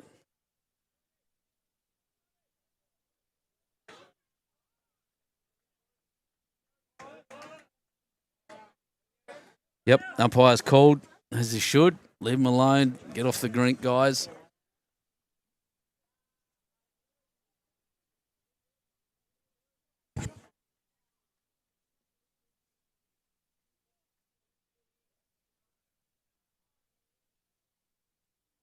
Put it in your pocket.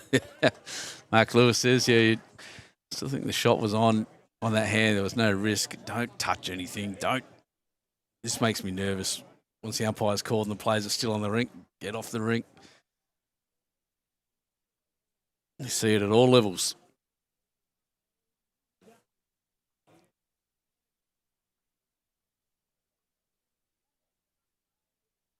And that's what she needs. There she is, Tanya, gets the chocks out.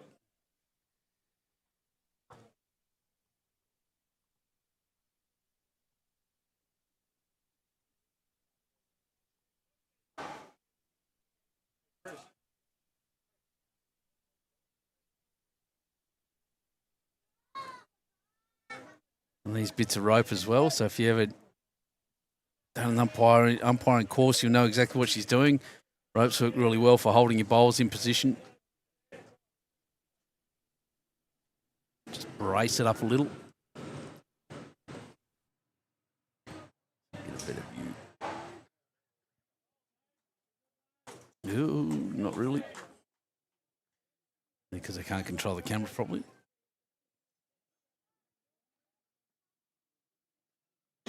Yep, so I've taken that one out. That's one Penrith bowl.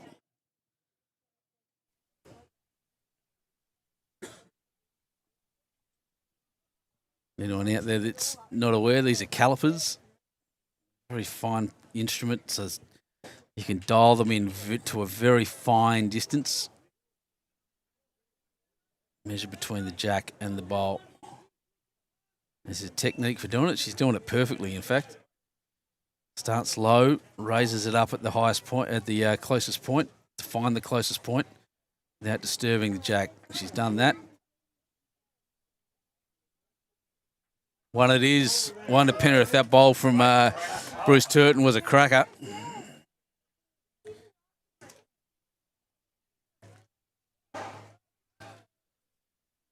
Puts Penrith on this rink one shot up, 9-8. 11-7 after 11. So, yeah, that breeze has just come over really quite chilly. Nearly time for my jumper again. Nearly.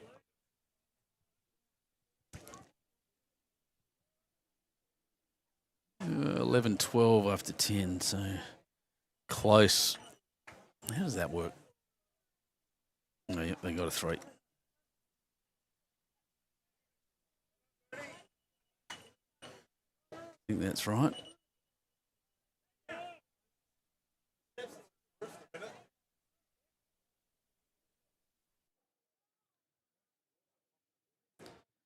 Not sure what's going on here.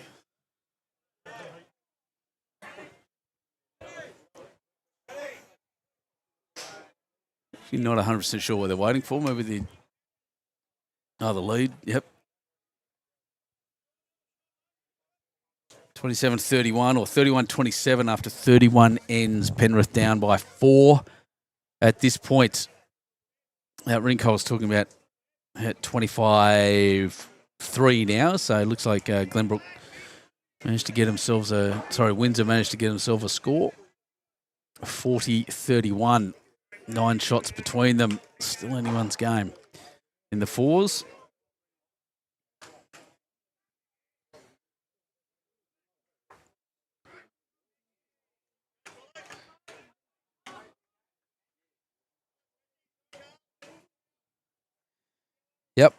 Sorry, Jono actually just did that. So ironically, there's a bit of a delay in the chat compared to what's here. I'll just... Oh, hello. The lady just standing there, not quite aware of what's going on.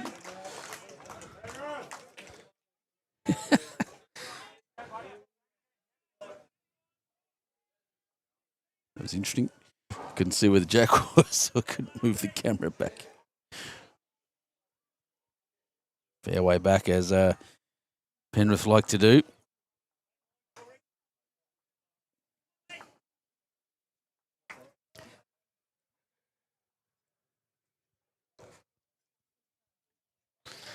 Lost your scooter. It is a fun of ours, I'm at the stage where it's been 5.5 yards. Pretty much clear. Yeah. But now it's... Yeah, well, I did that one 20 years ago, the left one. So you know what's coming now. Yeah, when the...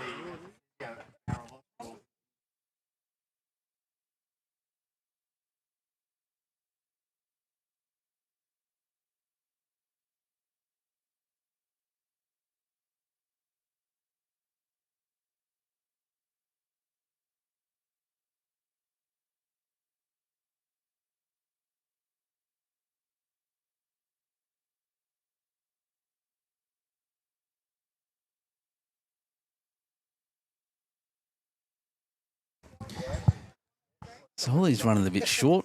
One went real long. It's sitting pretty close to the edge. It did stay up in that last bowl. Take that in a little. I think I'm a bit far away, but yeah, wow, you're all short.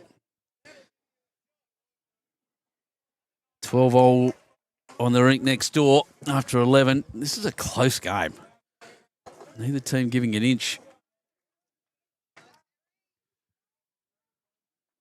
Other scoreboard hasn't changed yet, but we talk about close games. 3 shots in it, halfway there. 63 ends is what we're looking for. That's a very nice bowl. He's made it pretty close all the way. Oh, hello. Thanks, Heidi. Yeah, that's it. The domino made by Wicklow. Designed by women for women. There you go.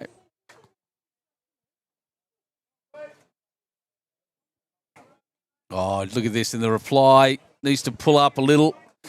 Very good effort. Made it to the jack.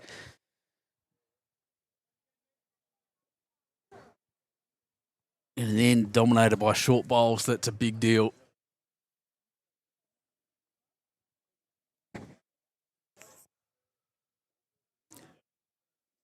Speaking of clothing and all things bowls, just as this goes through, just a little reminder, you have a look on the left-hand side of the screen there. If you are looking to buy a new set of bowls, and even if you're not and you want to, you can get a 5% discount by jumping on the Aero site. I am sponsored by Aero. They are my broadcast partner, and I appreciate that very much. And the reason for that, well, this bowl looks like it's going to make it all the way and a bit more. No, pulling up nicely. That's not a bad shot. Good second, I think, anyway. But, yeah, so 5% discount on your bowls. You can scan that QR code if you have a spare device available, if you're not watching on a device. Or when you're in the design section of your of Aero bowls, at the checkout, once you've designed your bowls or ordered them, your shoes, your bags, whatever you want, chuck in that code, Benny2Shoes22, and that 5% discount will come off, and it's really good, I can assure you, for anything we do. It's for everything there. It helps me out as well, gets me out doing this more often. And thanks so much to Aero Bowls for doing that, for being part of this. Aero Bowls, of course, genuinely. As you'll see this is an Aero Bowl, great track. The best getting around. I've been using them for years. I love them, especially this set I've got at the moment. Dynamics, bright red, no logo. They're really bizarre. Have a look at my socials for a little video on that. And I'm currently wearing their amazing shoes too, which I love more than I thought I would. I thought I'd like them. And they are wonderful. Anyway, so that code will be there for a little while. I'll take it off the screen later. The Aero Bowls.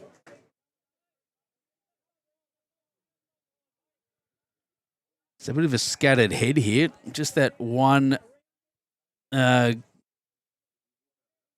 Camden Rams bowl sitting there next to the jack. Everything else kind of everywhere. And tricky length.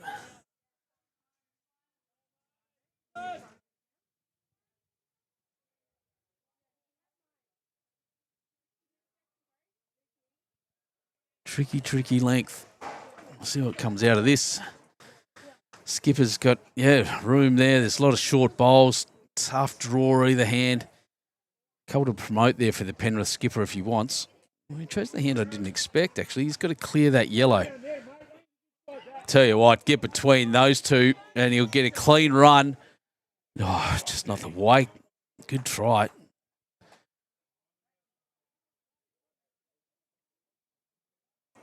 Wow, lots of people looking at buying their bowls and having a look. Like I said, 5% is a good amount for a discount, especially when you're buying bowls.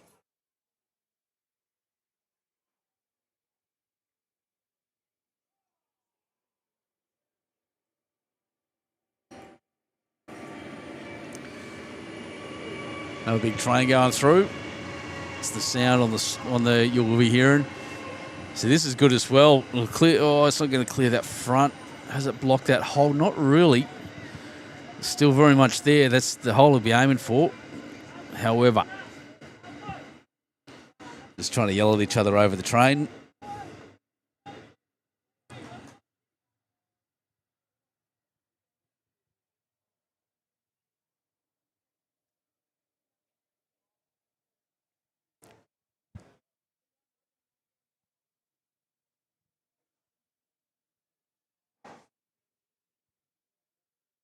Oh, and let's get under that. He's not going to. Tony won, unless Turds can make something of this.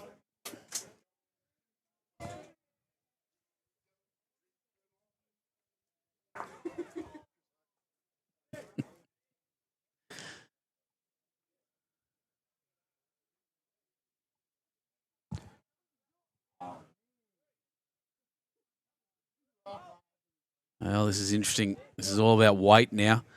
Line's pretty good. Get under that yellow. Can make it all the way to the jack. Even a little touch is going to help. That's 2 shots, Camden Rams. Wowee. That little touch was an absolute fortune. Takes them to 10 after 11 ends. And this rink is now pretty much on halfway. I'll update that for you in a second, but what everyone's interested in right now is if I do this, it's going to move quickly. 45-31, that's the score at the moment. Glenbrook up over Windsor. Still fairly close, but distinct advantage at the moment to Glenbrook.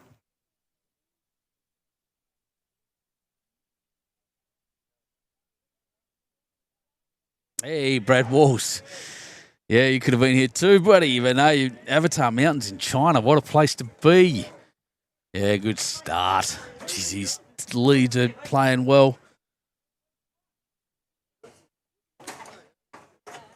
Let's get this a better angle. It's tough on this camera. Like I said, I've had to put it in a really weird position, so it's zooming in odd ways, but that's all right. We will get there. Pinky, no, Fours is not being broadcast. I think this was a bit of an error either between, I'm not really sure where from, between Bowlslink and our bookings, but we're always doing rink 6 and these guys were always on rink 6, the 3s. So sadly, no, we won't be doing the 4s, and we'll keep you updated the whole time. A lot of interest and intrigue, of course, across the finals. I did. There's 3 rinks. What's that? Glen Windsor is up on the closest rink, 9-18. It's a dead draw at the moment, 10 all in the middle, and the far rink from me is 28-3 to Glenbrook. That is monstrous scoreline. How am I going? Oh, geez, I better update all the scores because things have changed.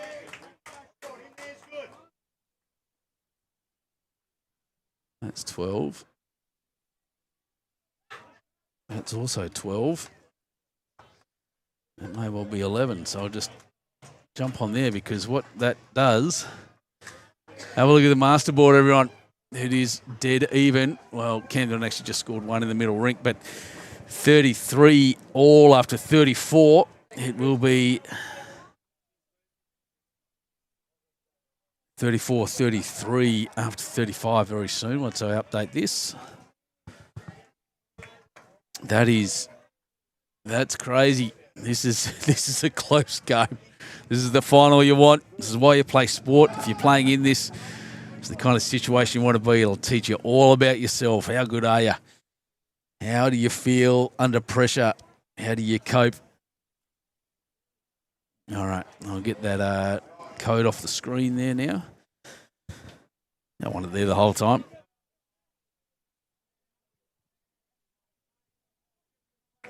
If you're looking for that code or that, oh, bump. Good hit, good strike. 1, 2 at the moment, I'd say maybe 2 to Camden. Yeah, if you want that code or anything from Aero Bowls, you can do a couple of things. You can go onto my social media, to my Facebook, and you'll find, I've only Two Shoe Sports, you'll find that code there in my background that's going to go through the gap. Then, on the other hand, send me a message on Facebook, give me a call, whatever you want. You want to order some bowls, then I'm happy to help you out and do that. Just let me know and I'll look after you. It's what I'm for.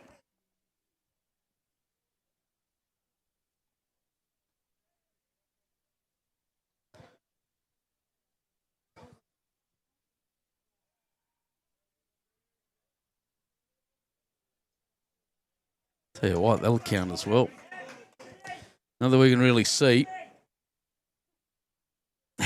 Heidi, yeah. Yeah, I don't have fingernail. I bite my fingernails a lot. I lost all my fingernails at my grade 6 finals, let alone this. For you guys, it's absolute nail biter is correct in the most literal sense of the term. Tell you what, this will do it though. He's cut it down at the very minimum. Good effort.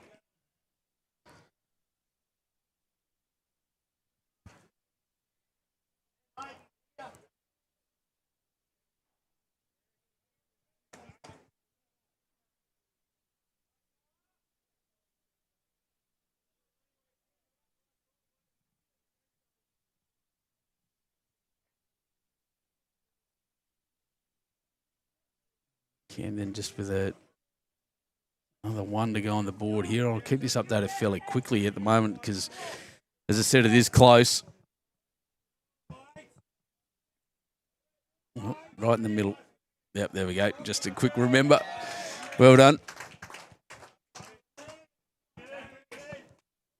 Oh, he's chasing this one down. Hooks under the front. That's what he needs. He needs to miss that one. Jeez. Good effort. It's really open now for the Penrith team. Camden with the advantage, however.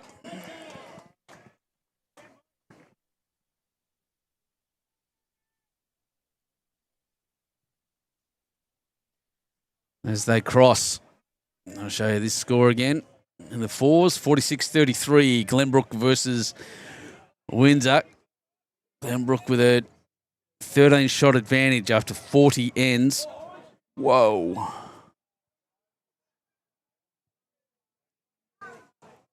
Oh, sorry.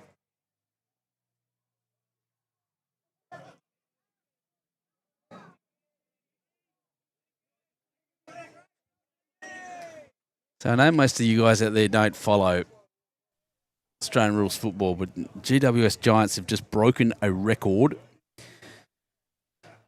and kicked a 14-goal third quarter. That is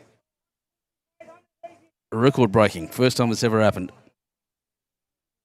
that's immense by them, and that's my daughter's team, so go crazy.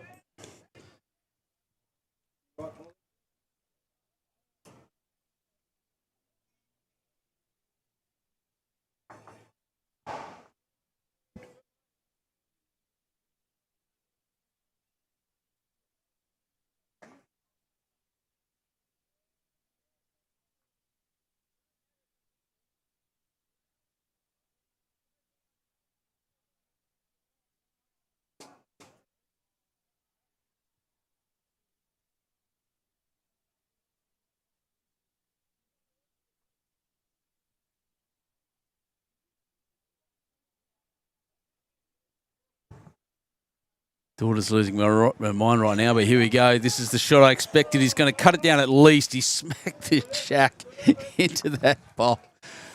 Oh, my goodness. It's super unfortunate. It's it. It's a good effort.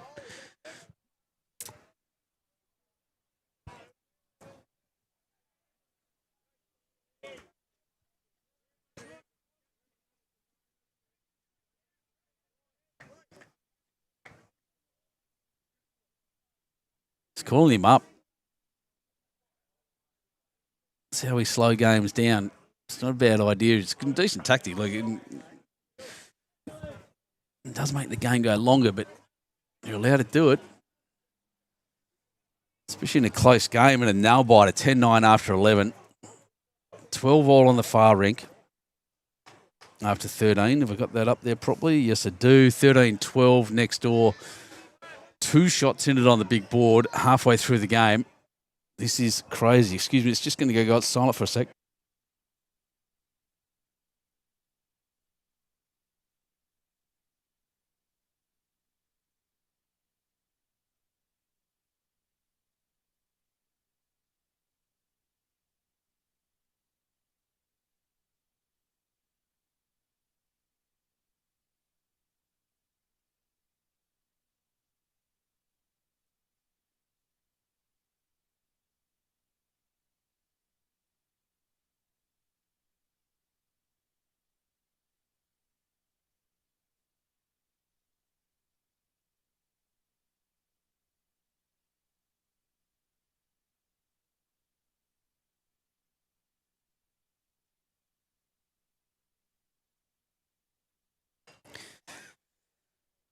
So, bit of a shot on here for the Penrith skipper.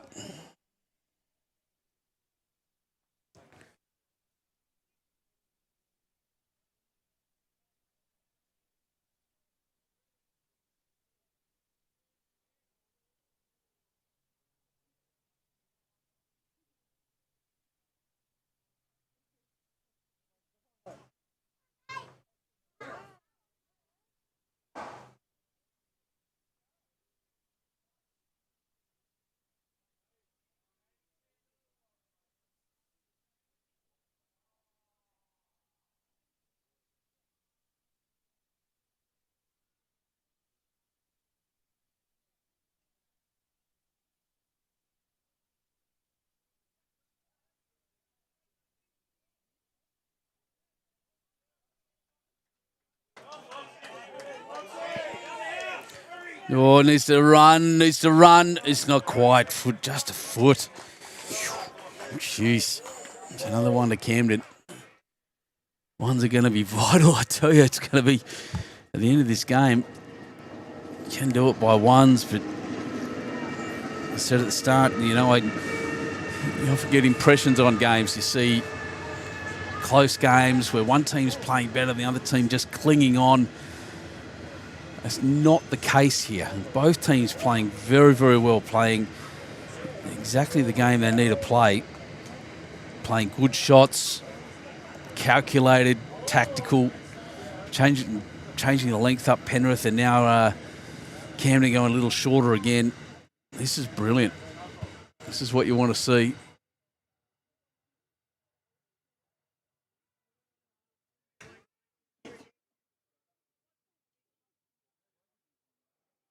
Goodness me. Oh, that lead bowl's jack high. I like that skipper. I like Foxy standing at the back there, putting his foot down, saying, "This is where I need this bowl to go. Please, lead." I'm not sure what the instruction he's getting from the back there. He's putting himself on camera a bit, though. Sorry about that, everyone. There's the score over there, 51-33. Glenbrook getting a bit of a kick away now.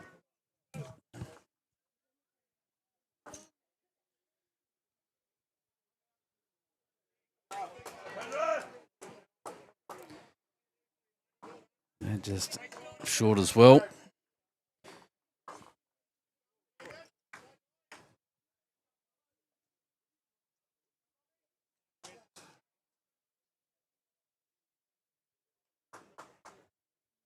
It's a bit better. 12-16 Camden on that middle rink.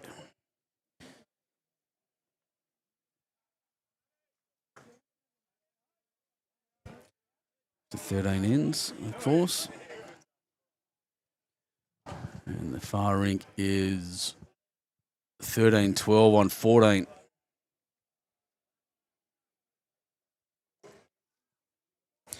So Camden have actually just increased their lead a little here. If you have a look at the board now, 40-33, all of a sudden there's 7 shots in it.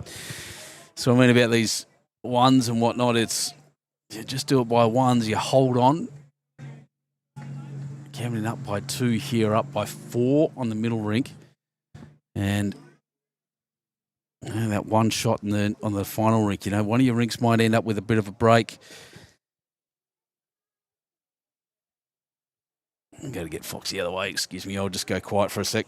Actually, I'll leave the microphone on.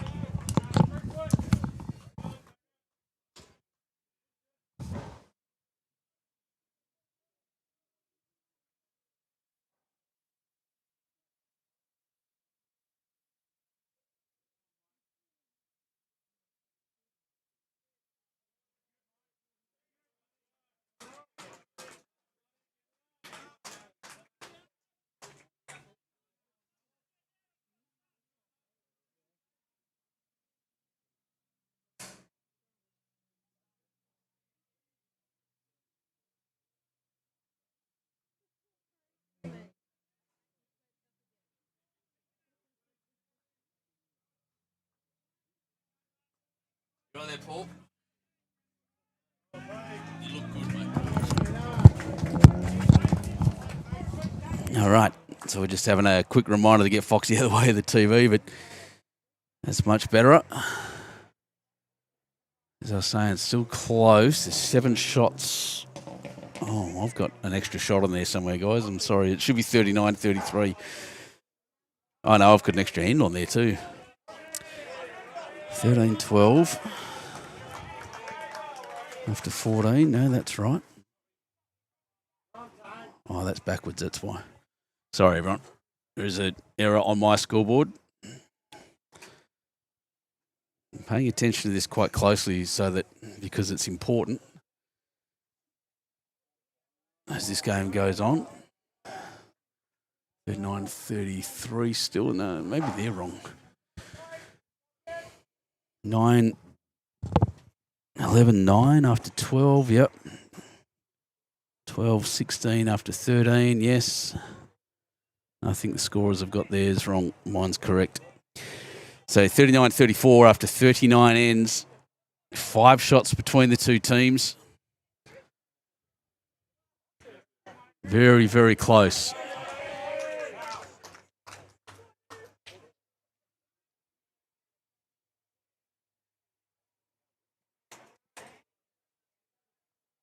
Yeah, I think I've got one extra end.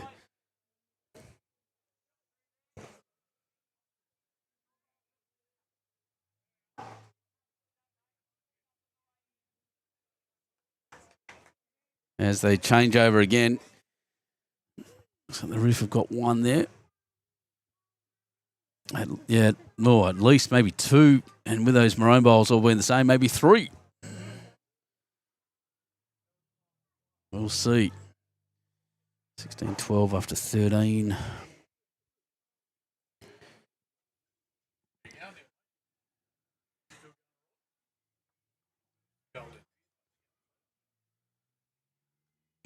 see the other scoreboard, but I think the masterboard's different to mine because they're down a shot.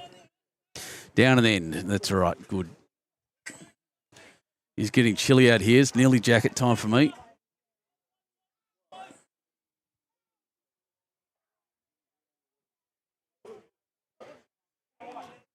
What an intense game. Lots of pauses between ends. They obviously taking it seriously. They can see the how close it is across all three rinks. There's no relief, no breaks. This is not going to turn all the way back in. No, stuck outside those.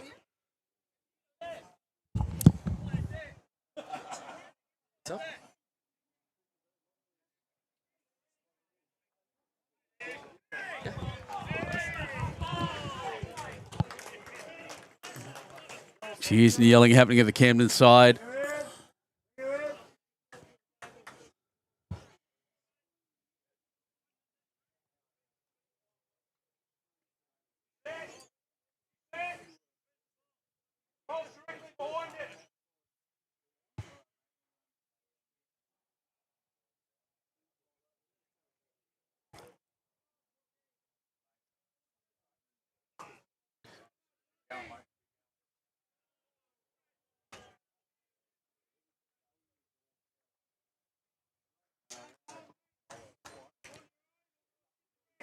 The backhand shot. He's up and after it. That ball's not going to help. In fact, that's definitely not the ball he wanted to kick. Oh, one down. Is all they're saying. Second shot must be the... He said... It's another Penrith, older Penrith jacket there right in front of the camera.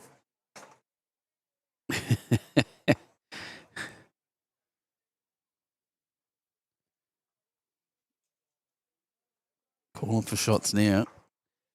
Holding one. 12. Far rink is 12 to 13. Camden down by 1 after 14 ends. Middle rink 16-12 after 13 is correct on my end. 9-11 here. 11-9 here after 12. 39-34 on 39 ends. Magic number is 63.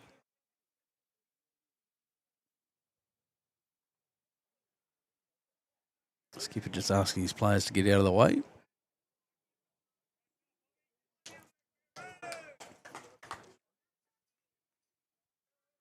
Tell you what, this is very, very close. It's going to stop on the jack. What a shot. Beautiful bowl. Craig Fox.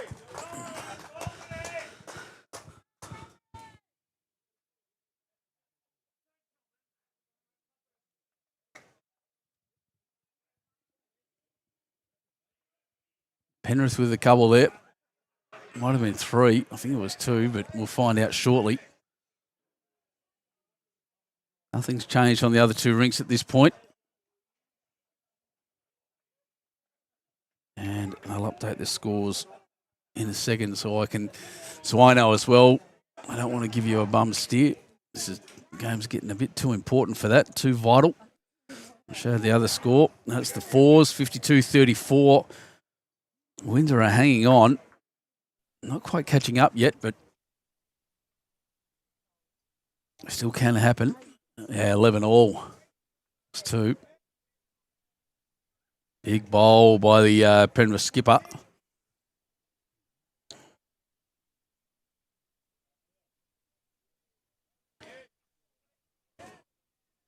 Is camera in the right position?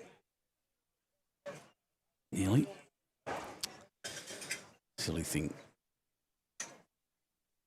That's operator, not camera error, by the way. As I said, it's a bit tough at that end. The camera's so close to the edge of the rink. I've had to put it up really high and give it a funny angle so it turns in a weird way. But we're getting a decent view.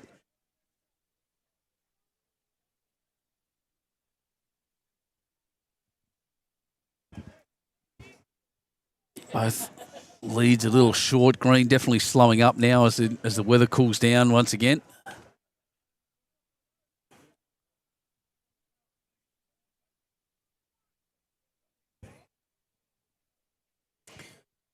And the correction on the weight didn't quite come.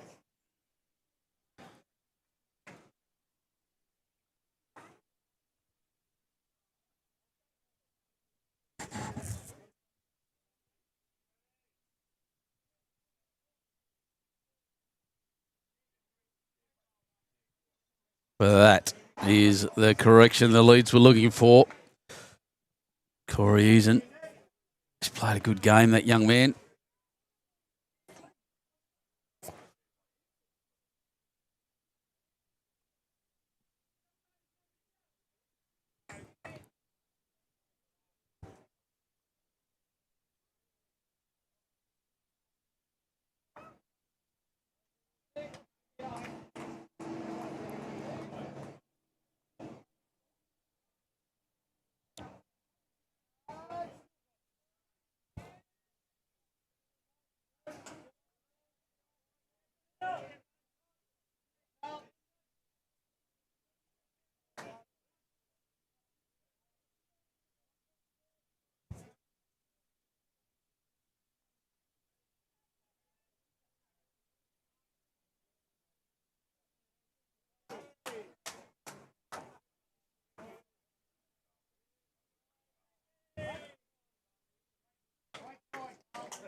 Very nice. Penrith still holding the one. Just jump across there. There's been a bit of a score change there now. No, 52-36 still.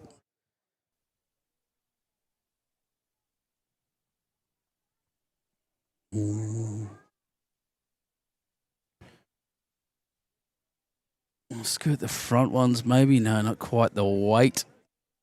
Jack being hard to get to at the moment.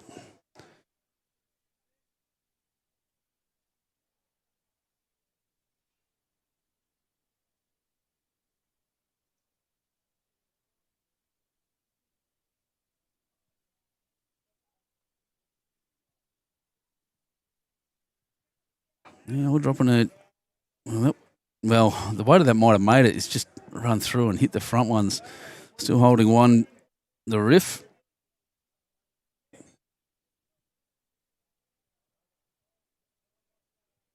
Cracker of a game.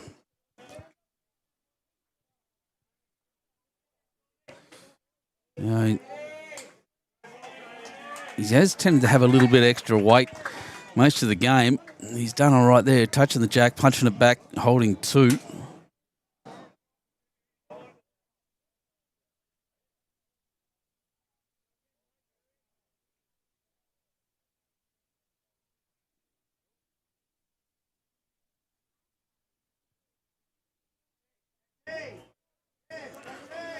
But this man here has not missed much today, and that is the number one off the line, around the front of him. Well played.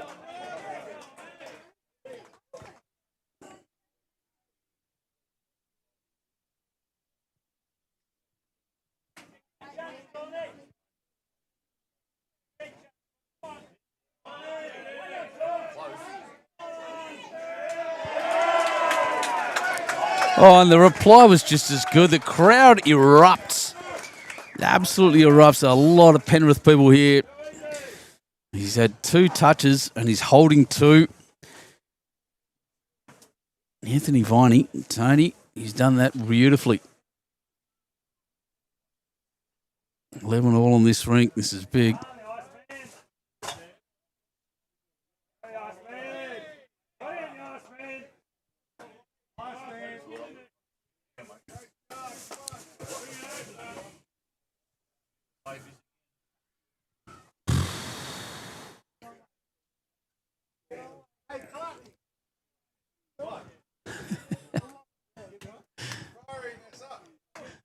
Oh, the refreshments have been flowing around here, I can tell you. The crowd's getting loud and jumpy. There's a bus ride home to come. Might be a loud one. I was talking to a couple of the Penrith guys at the start. They said the bus ride in was pretty quiet. Can't see it being that on the way home. Nepean Highlanders Club of the Year, Penrith. Big contingent here. 12. What have I got here? 11 all after 13. 12, 17. Oh, 17. Camden after 14. No legs on, Paulie. He's freezing.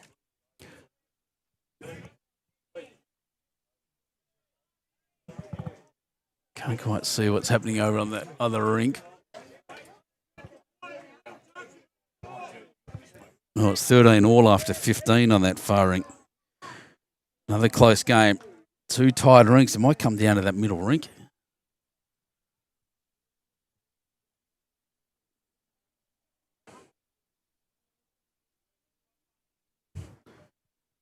(41-36), 5 shots between them. It's been been moving up and down from 5 shots to nothing to 0 shots as a gap. Oh my God, you're joking. That has popped straight through the middle. Just to show you that again, just watch this replay. He's 2 shots down. He's skirted his own bowls and got through that gap in the middle there for a shot. That is unbelievable. And the celebration was worth watching. That's crazy.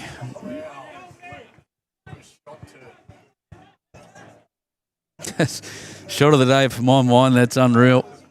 In a close game. God. How can they possibly... 17-12, yeah, there it is. 5 shots in the middle rink. How can they possibly...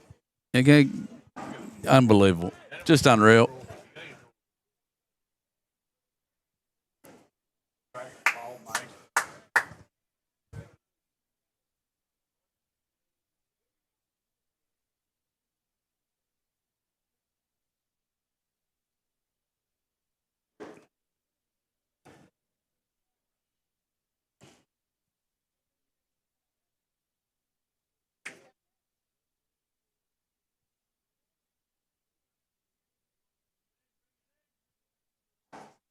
Oh no.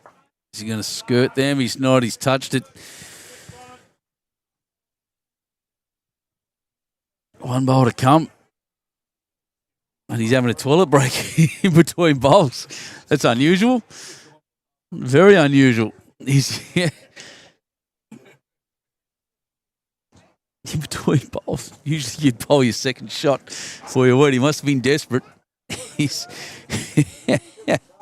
used all that pressure to get that bowl in between them and darted off. I don't know if he was aware he had another bowl. I've got 2. Turts. Heads back up to the mat. Looks down here and says, what do I do now? This time he should try to... I think the plan will be the same. He's just got to skirt those yellow bowls. He went inside them that time. This time he's got to try to get around them.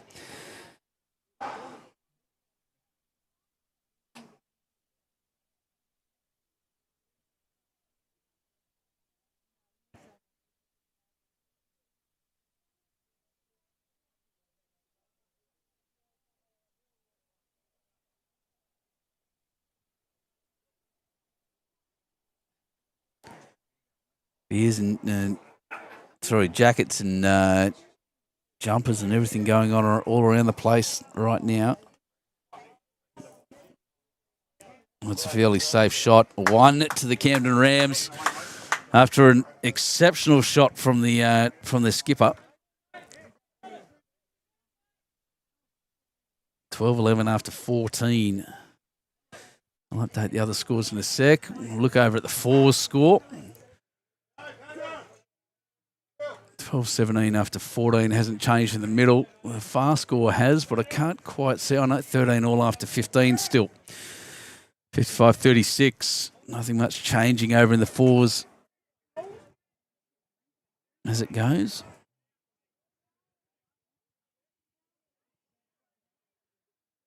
Oh, that's another great start. I'll say it again, these leads are doing very, very well. Very impressive.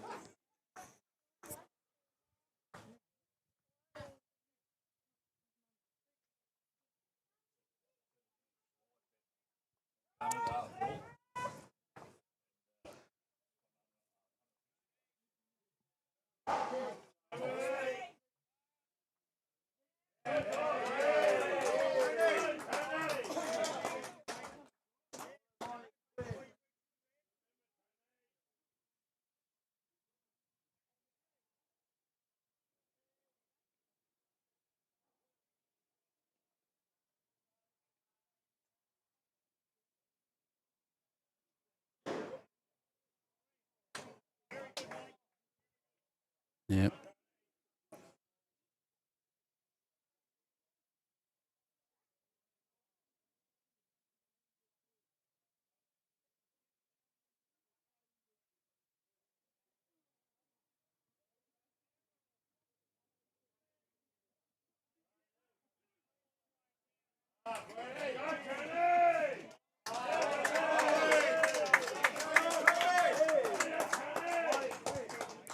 Very nice. Once again, both leads doing the job very, very well. It's exactly right. The crowd getting pretty rowdy. It's great. I love it.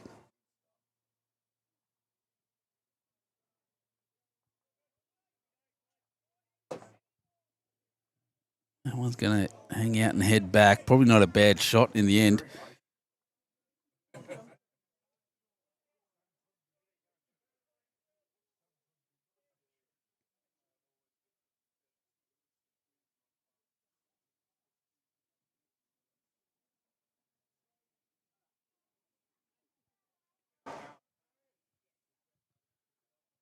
This looks like a better track. Does it have the weight? Maybe. Well, it's coming pretty much jack high. Will count.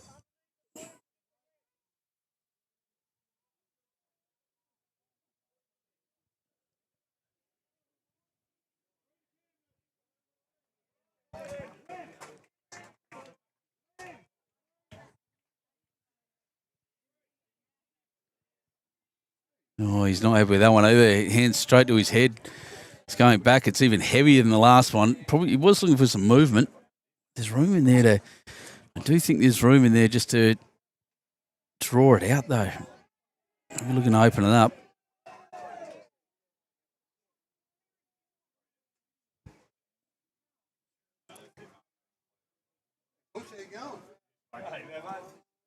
Wants it to sit.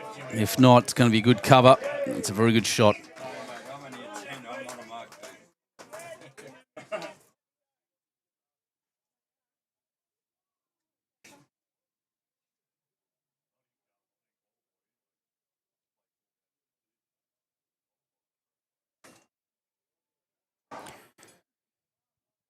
It will be all good until this man comes along, and this is the shot I was talking about. He's cleaned them both out, and he's now holding one. That's a beautiful shot. Incredible. This is a replay. We'll just watch it again. Hits the front 108, clobbers the back one, and sits for the shot. What a bowl. Oh, the reply almost as good. Celebrations going on up and down the rink at the moment.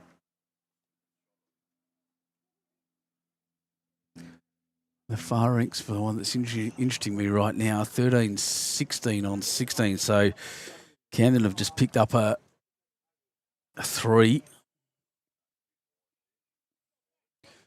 Middle rink I can't see, but there's a 7 there that was, oh no, that was there before, so I'm not really sure. Number 1 to Penrith.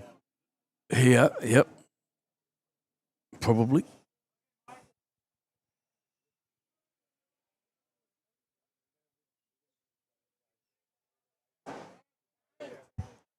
It's been playing fairly heavy. If it hangs on, he'll be pretty happy. Jack high will be the shot. There it is. A little smile on his face as he walks down too.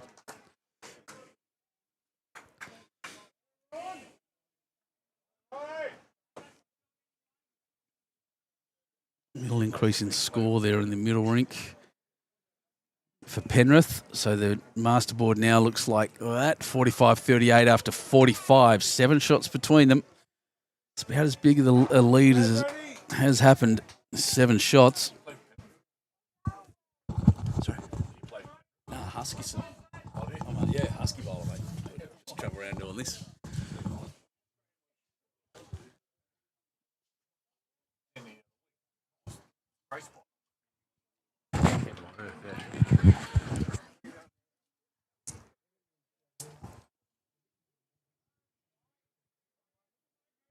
So this club looking after me once again. They're good people here. Should be a friendly place. The kind of place you want to come and visit night after night. Out of this cold now, I'm putting my jumper on, so excuse me, everyone. It'll be a bit quiet for a second.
Like I said, the weather really chilling down here at the moment. I'm just going to, I might even bring up the weather, see if there's any rain around. Yeah, Trent Whittingham saying, big fight back coming here, I can feel it. Look, they've been close. There's been no real breakaways, no big scores, no big tallies. This rink especially, obviously, very, very close.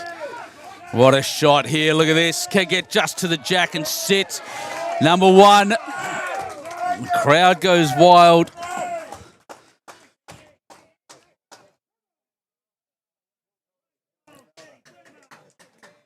Let's get another bowl too. We can do that again. In fact, move that yellow one through, probably for a couple.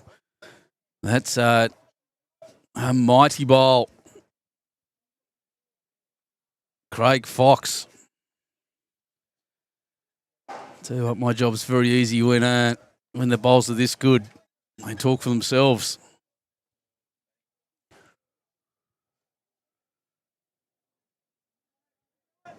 While he's having his look, there you go, 56-39. That's actually an increase to the, is it the Windsor score?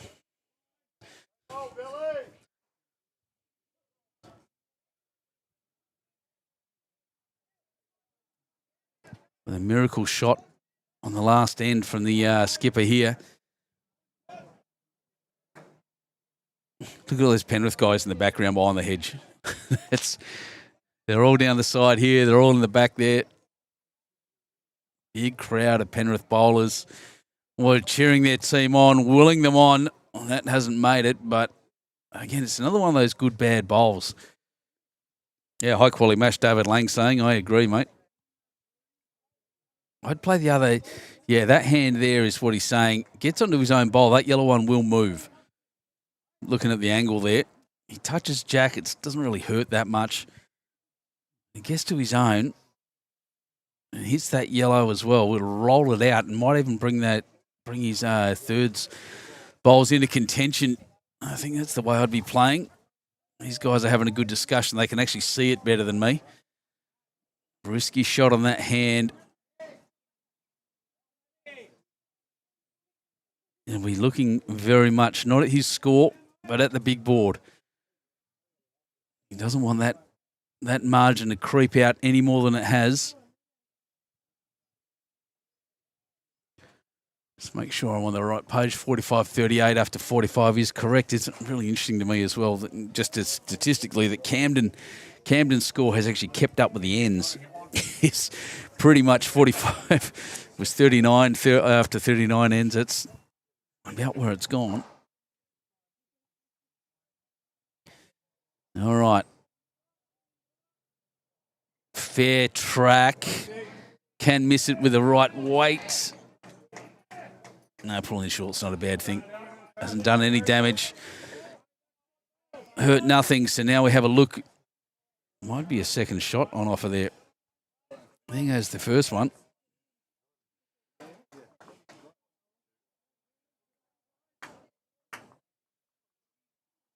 Not quite going to see.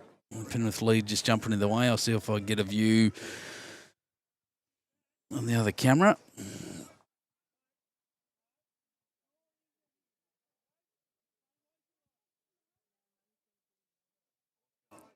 Wrong end.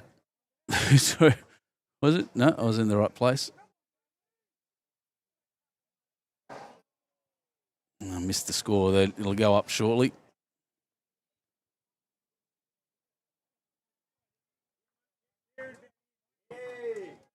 Penrith picked up a multiple next door as well. As we said, these changes, they'll keep coming. This game will seesaw.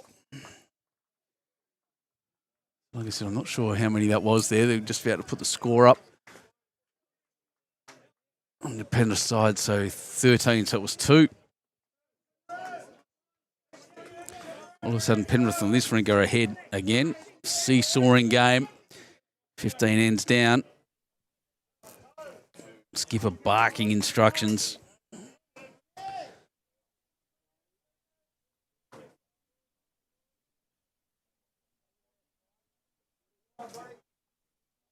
$13-12 on this rink. Next door score just went up. I can't quite see it. 14-16 after 17 on the far rink too. 16, so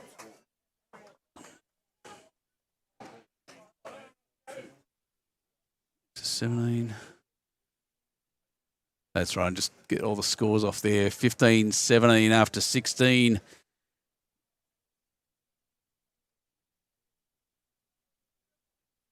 It's very much game on.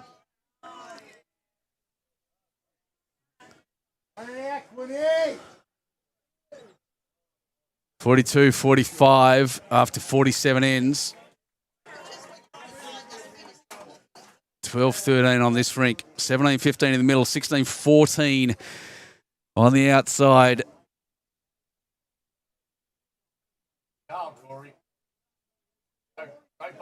Camden winning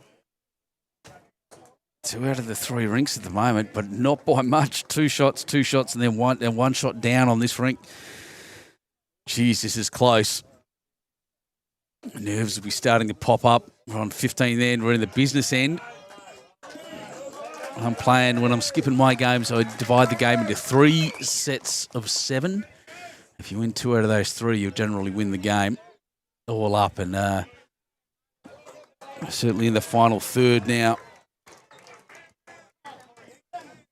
Win this one, you'll win the game.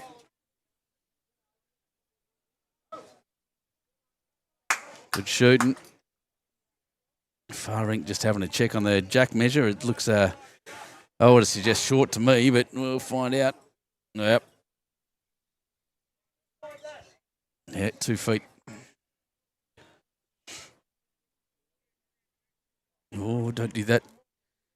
Taking his life in his hands over there. You never pull the pin out, just for young bowlers and bowlers that haven't played before. If the umpire's doing the measure with a long tape, never pull the pin out of the front of the mat. Let them do it. Some of the measures actually retract quite quickly. And it's very unattractive when you pull the pin out, and they get very cranky.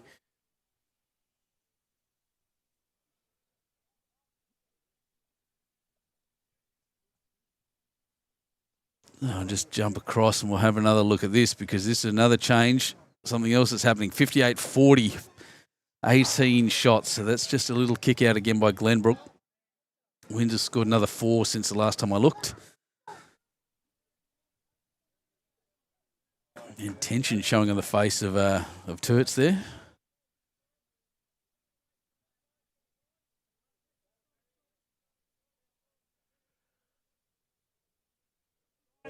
Three-shot game. 15 ends left total across 3 rinks.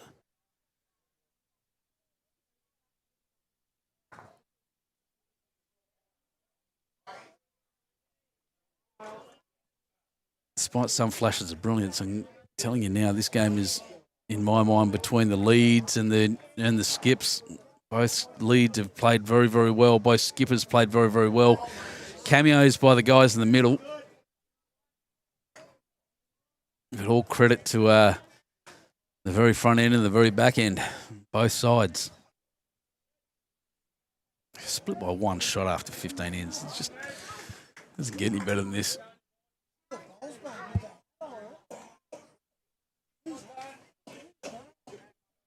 Yep. Bump into that little cluster at the front. So before how that happens quite often, how you end up with a bowl in front and all of a sudden all the other bowls just cluster around it. That far rink I was talking about, by the way, in the Windsor Glenbrook game is 31-6 now.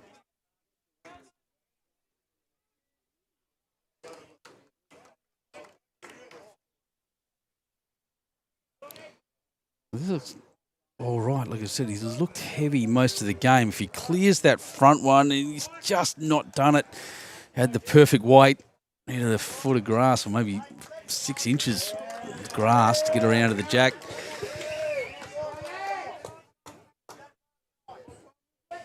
Penrith's getting up and about in the middle rink.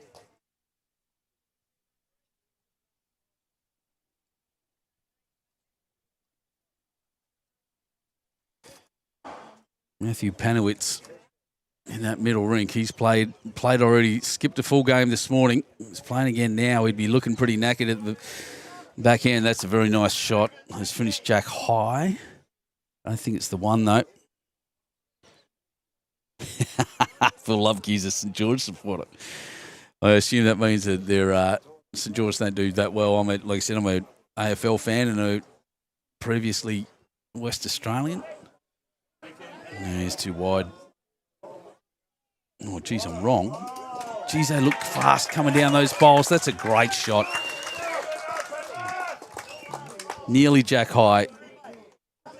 Less than a foot to the right. He's got the shot. That's great correction. I'm pretty happy with himself down there, actually, too. Give him, yep, as he should.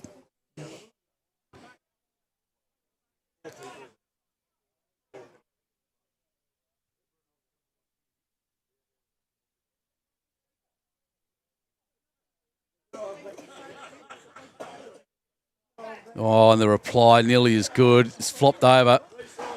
Probably cut it down to one.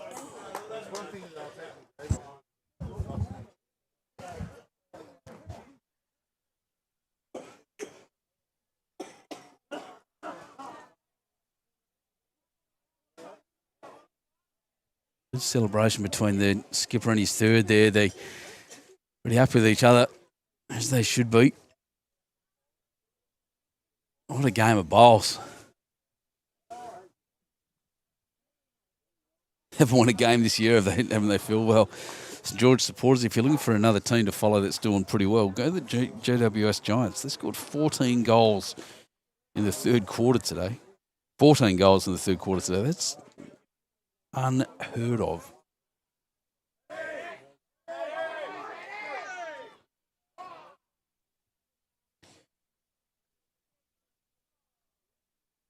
$14 goals, 2, in fact. Wow.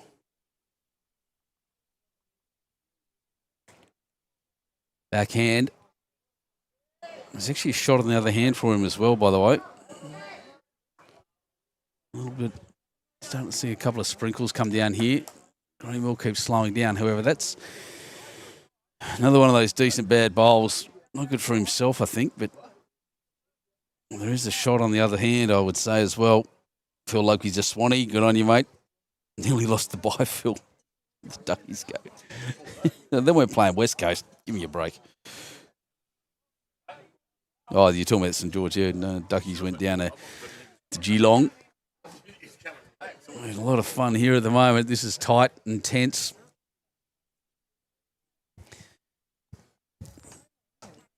Exactly what we wanted from these finals.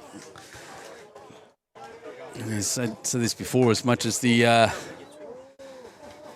players like a little bit less stress, this is why we play sport, ladies and gentlemen. This is why we continue. The competitiveness, the competitive side comes out. Adrenaline, the whole lot. This is why we play the game.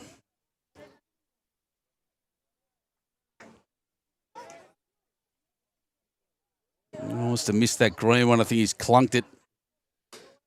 Let's block that side off too. I think the advantage now is on the other side for the Patriots. Yep.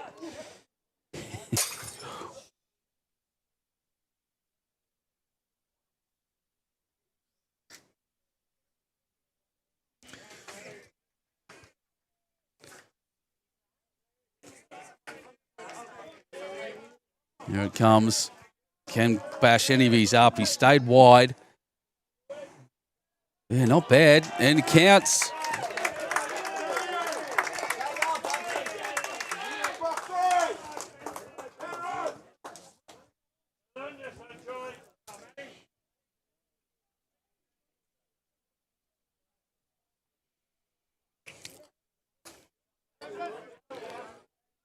It's a bit of work here to do for Camden. That's a big, important bowl. 2 shots. Penrith at the moment. Not sure what's going on next door. Camden have taken 2 on the next rink. Bit of danger there for them.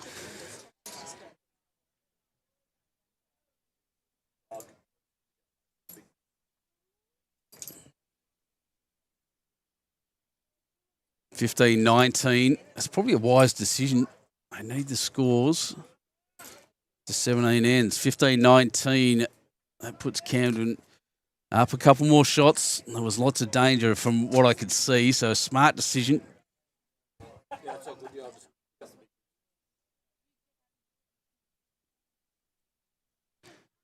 This is a huge bowl in the context of this game.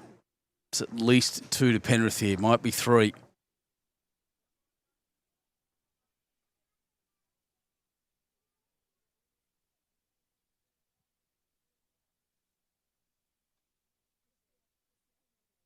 Forehand. Oh, gets in that gap. He's not. He's just touched that bowl. That was close. Good effort. We'll see.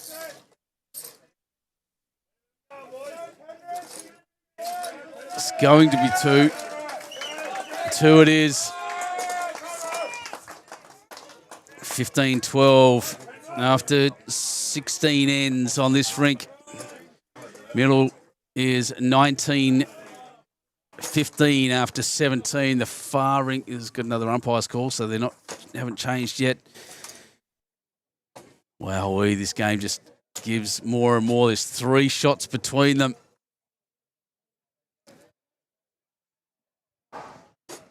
And big, important couple of shots here for Penrith after the 2 next door. It just has covered them and given them another opportunity to keep coming back. I said there's 3 shots between them. 13 ends remaining. And I can get a bit of a view of that now. 58-44. 14 shots still. They're holding on. Well, less than that now. Come on, camera. Change. There we go. Not a bad effort. Penrith lead. Tony Quinn. What'd you do wrong?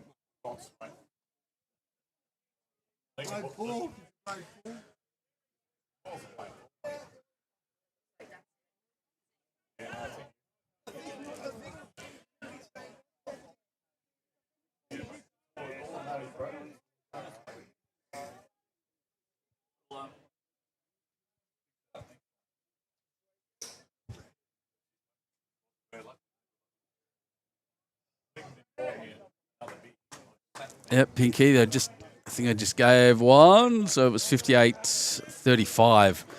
Last time I looked, I'll just jump in now. Another good effort by Tony Quinn. They are 58-45, so 13 shots between those 2 teams. Like I said, that one rink, 31-7 still, actually. They're still trying to sort out a shot there, but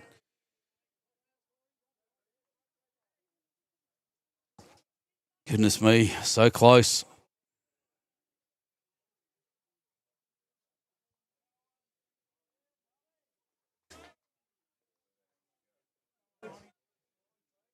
$13 ends to go, exactly. 15-19, if I got this right. After 17, yep. There must be another shot at the other end of Penrith.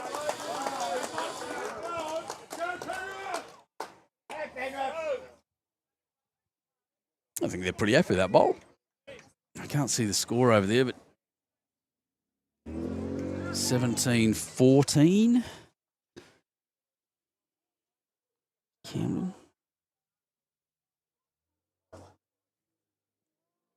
After 18.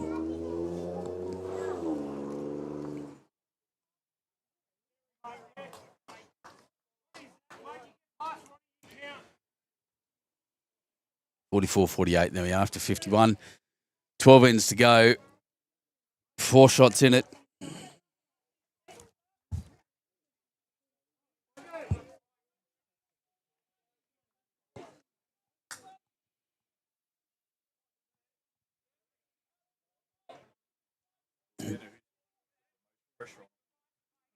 No, yeah. Word is from next to me. It's all down to who handles the pressure better in the end.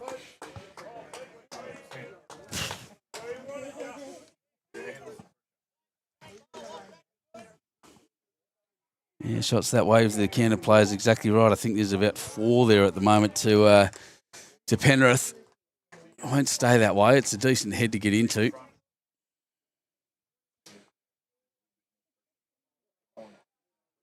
So the first game in the Denbrook Windsor game has completed one of the rinks. So just looking at who's got what. 15-21. Nope. The score will go up on the other side. So the closest rink, 16-21 was the final score there. It's up to the other 2 rinks now, 12-17 and 31-7 is what's going on there. It's just pulled in a bit short.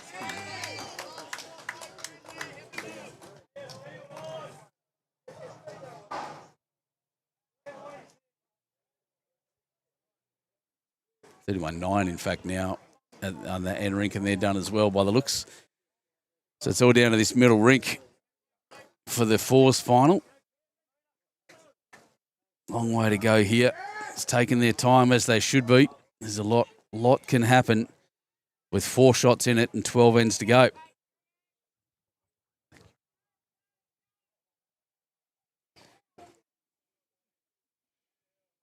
Watch this go through. Wants it to turn. Might get an edge. Yeah, not enough of one stopped him. I'll just show you that. 59. That says 47. So 12 shots in it.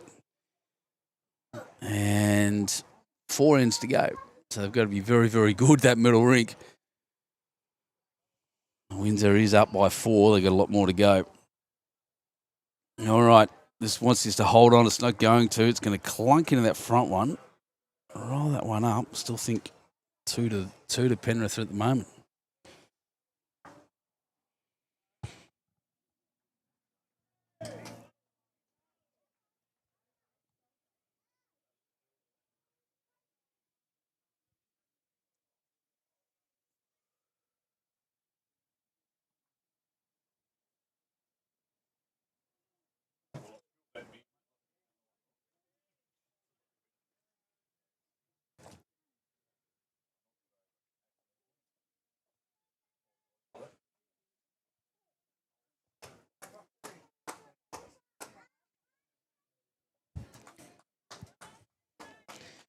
All right.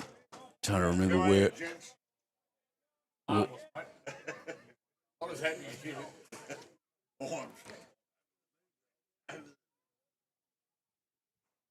Just trying to remember where the pennant final venues were. As I said, the ones that are on their way to Yamba. Forehand shot.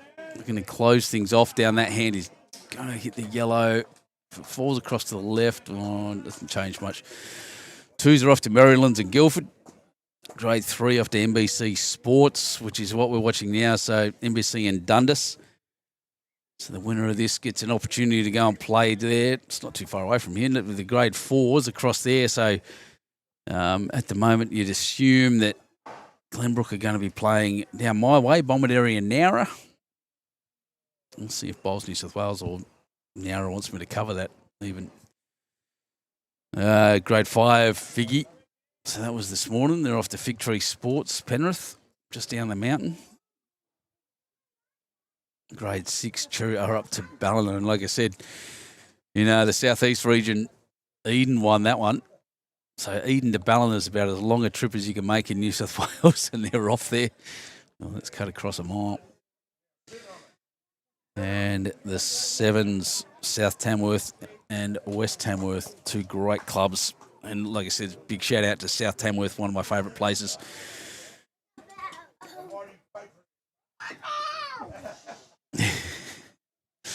He's having a bit of fun in the background. It's a good family club here. I can't tell you enough. Come out here to Bargo Sports and have a good time if you're in the region. Drop in. Tell you what he wants to miss again. This is what he's aiming for. He's pretty close with the right weight. No, I just don't think he got the run on. Yeah. The hole is well and truly blocked. What does the skipper do now? Looks at he'll be looking at the score saying, it's very close. If I have a run and take my own out, I'm a bunch down. Lots of risk in a big hit. Doesn't want to remain a couple down, though. Don't really know what's going on. They're having a chat in the middle. That's middle rink. I was wondering what was going on. 19-15 after 17 to Camden. 17-14 after 18 on the far rink.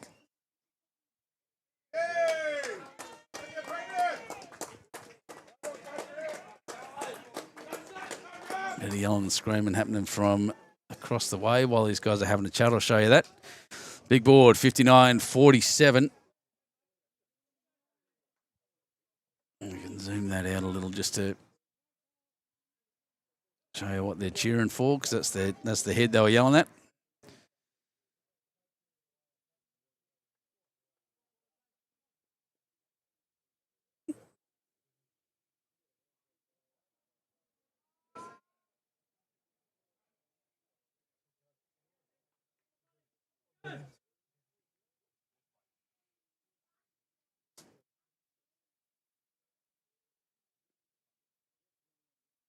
Crowd getting a bit quiet behind us, by the way. There's a bit of tension in the air at the moment.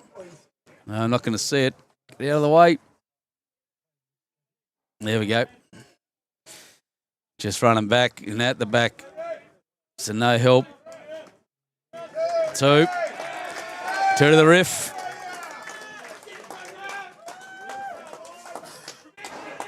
Like I said, tension all around at the moment. There's a crowd only just finding their voice when they find out each result.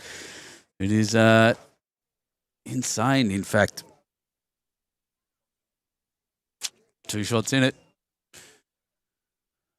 47-48, because I think another shot's gone up on the next door rink. 19-15 after 17. No, they haven't changed that one. Maybe it's the far rink. 17-15 after 19. Yep.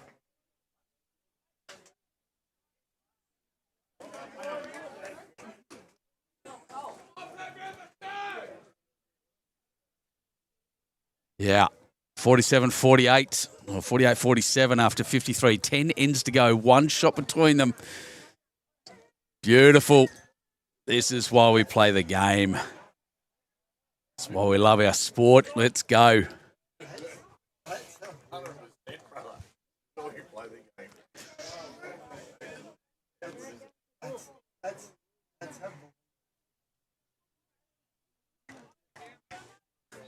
54 ends played after across 3 rinks, and only 1 shot separating them in this final.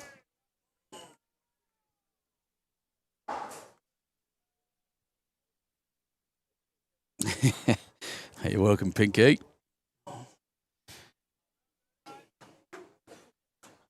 Let's get this camera in the right spot.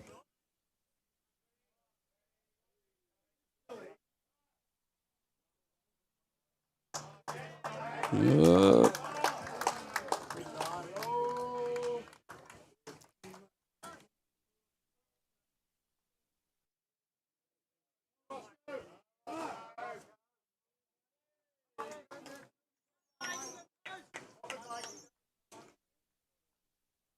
keep an eye on, like I said, that the 4s, they're about to finish up. Oh, actually, they're on 18. They've got 3 ends to go over there, so a little bit to go. but quite a few shots between them.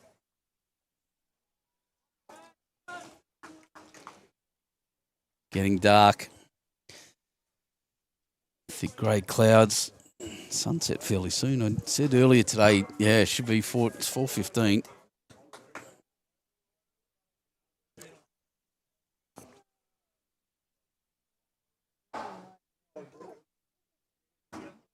One shot.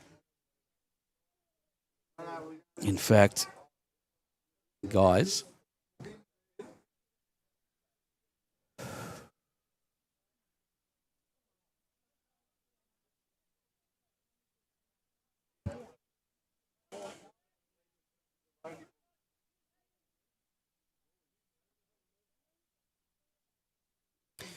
now 2 shots. Middle rink just Camden pulled out another one. 2015 next door, 5 shots between them. 2 shots on the far rink. They are up and back. And 4 ends remaining, on this rink. 17-12. 5 shots between them on this rink. Penrith up. 5 shots between them on the next rink. Camden up. The last rink, 15-17. 2 shots between them with 2 ends to go. And the big celebration over there. Jesus, getting intense, Matthew Penowitz, one of the most intense hat gestures or hat lifts I've ever seen. Good back bowl.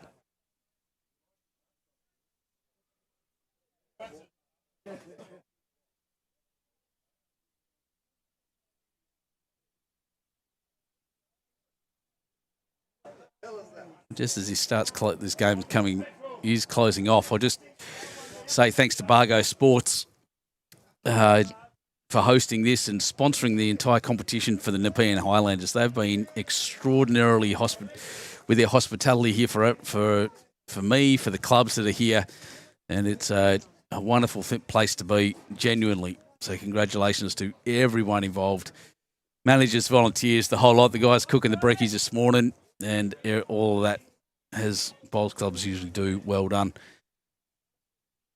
But I will say, finally, as the last time you see it, well, he wants to hit his own, maybe get under his own. Yeah, oh, wow, well, he's going to get the touch and onto the jack. That's all right. That'll be 2 to the ref, I think, at the moment. Or 1, no.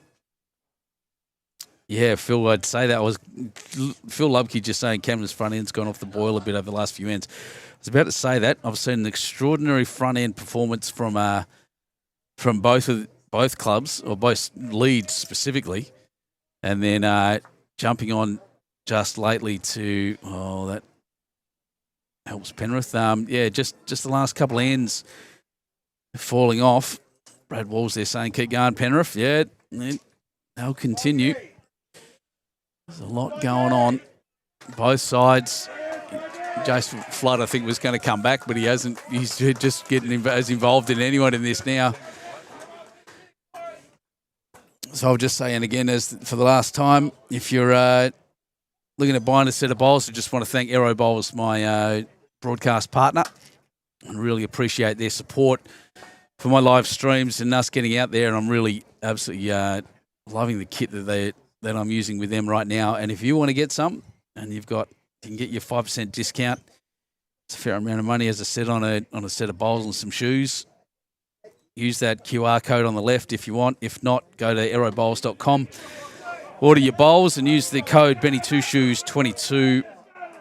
Oh, he's not there. Benny2Shoes22 at the checkout, and you'll get your 5% off. And it'll help me get going and get into more of these competitions and more of this stuff and bring bowls to you and the masses, which is our main goal, of course, at YouTube Live Sports. We want everybody to seeing this and seeing what this game can deliver.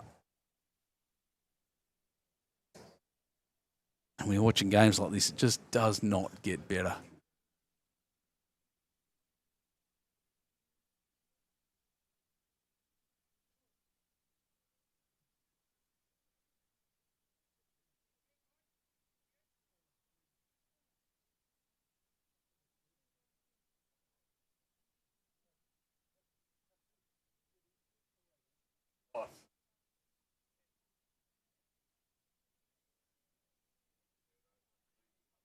Yeah, he's left that short. Riff with a couple. This could be a changer. I'll say it again. Keep saying the same thing a little bit here, but I'll tell you, every now and again, Penrith have just picked up a shot, or at least a shot. And they're holding 3 at this rink. But as I said, no one's really at all looked like they were going to break away at any point. Both teams playing at an equal standard. And as we said, whoever handles the pressure is going to be the team that gets it. So an all-important shot in the far rink. They're on their final end. Oh, that one's gone through a little bit.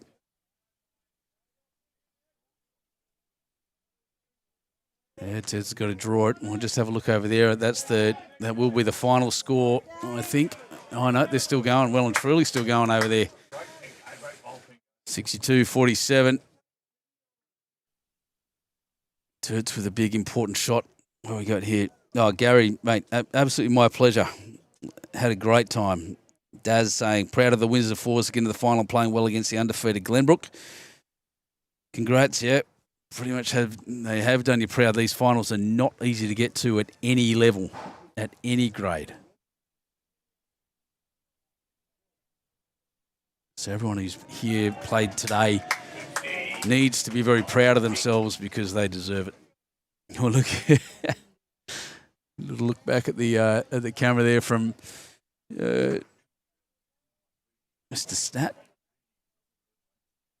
I'm not going to see it, but I'll try to call it in. It is pretty close to getting there, and it hasn't quite beaten those 2 at the front. This is a big end.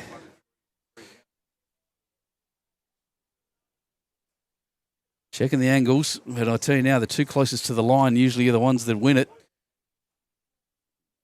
Now, if you're really unsure, get the measure out. They're still looking at it. It's one of my pet hates. Oh, they'll look at the 3rd.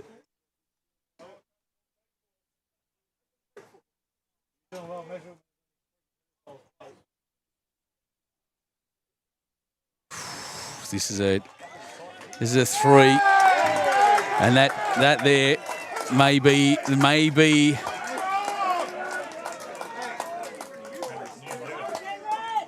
exactly new leader, and that may be the end that breaks the back of this game. Unbelievable. Just hit that save button so you can all see what I'm seeing. Penrith Patriots hit 51-49 after 56 ends. 7 ends remaining across 3 rinks. 16-17 after 20 on the far rink. They're on their final end. In the middle, I can't see, but everyone is clustered around, staring intently at what's going on.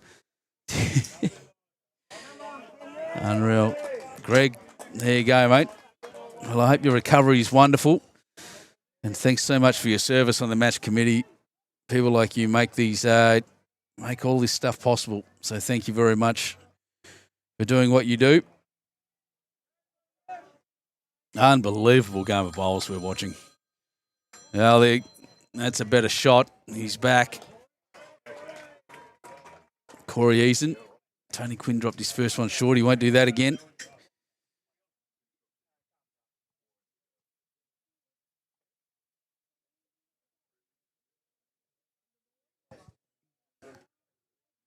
Just checking to make sure I've got the right 49, 40, 51, 56 is correct.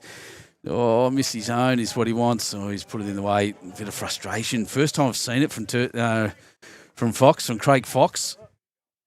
Just a little frustration. He's played such a good game, Tony Quinn. That looks very wide.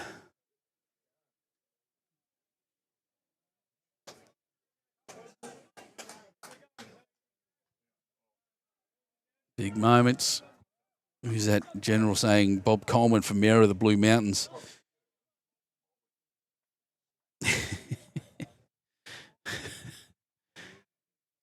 All right. get under that. It's what he wants. No, it's going to clunk into it and move past. Oh, I don't want to lose it now. This is pressure. Bowls basics. Just roll your bowls.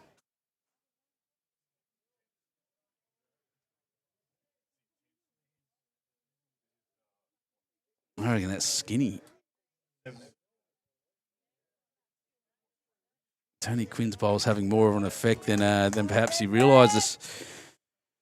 It's definitely drawable. There's only one near it. It's amazing what pressure does. It'll teach you about yourself. That's what our game is. Or he's hit it twice. Oh, no, he's around. Take that back. There you go. Second shot. Very nice.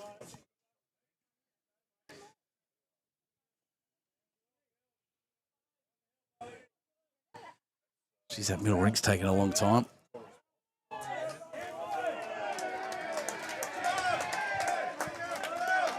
The Penrith crowd, it is a very parochial Penrith crowd. There's a few Camden guys here, but not as many as there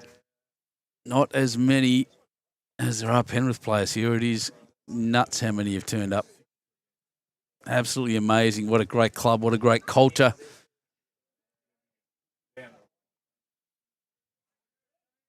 I reckon he's hit this square. Yep.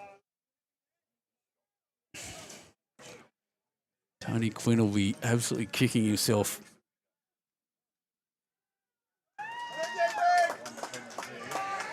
It's only one, however. Penrith have,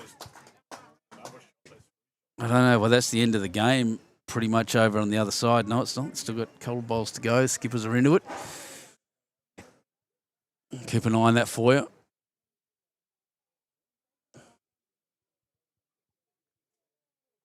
Matthew Panowitz backing up.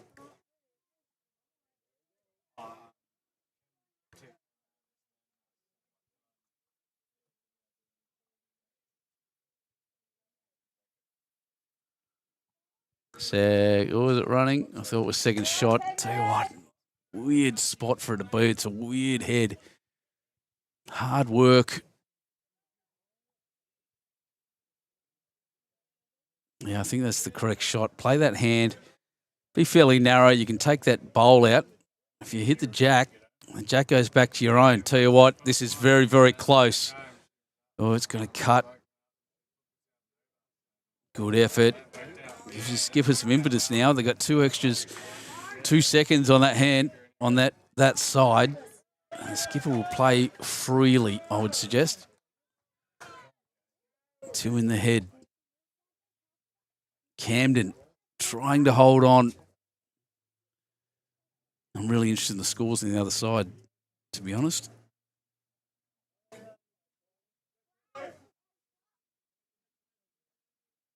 He's played some good bowls.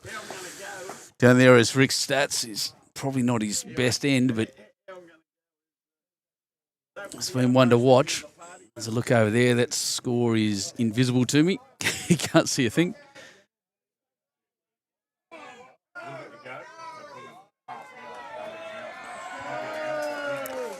A bit of a hats off in the middle. So 16-20 after 19. Oh, so Penrith got another one on that rink while I wasn't looking.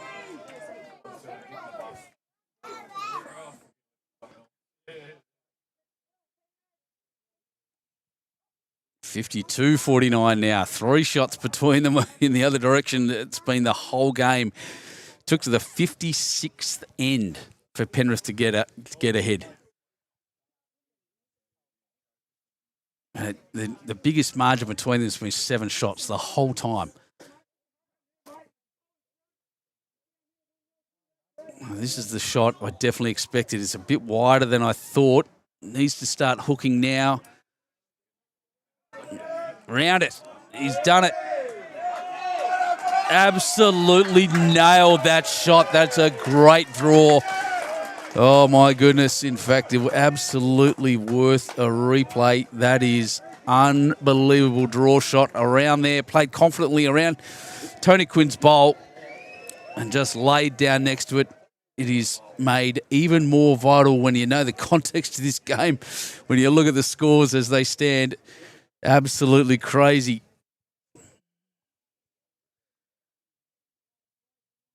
This will not be light. Movement of the jack is a big deal. There's a couple of bowls, catching bowls there for Camden on the right. Oh, he's just hit his own and run through. That's, wow. So he's got a couple of choices here. Does he draw another one in and hope? Or does he go to the back there with his 4 Camden bowls in a dangerous, dangerous position? Get around to those 3 at the back. Cover that, knowing he's 3 shots up.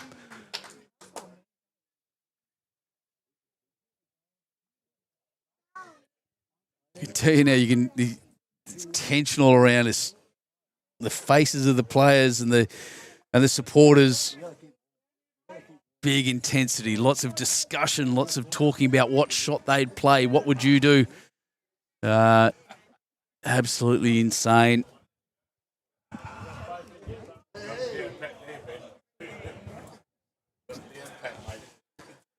It's beautiful. I'll just say while we're here that Glenbrook has just conceded. Sorry, Windsor's just conceded. Glenbrook have won.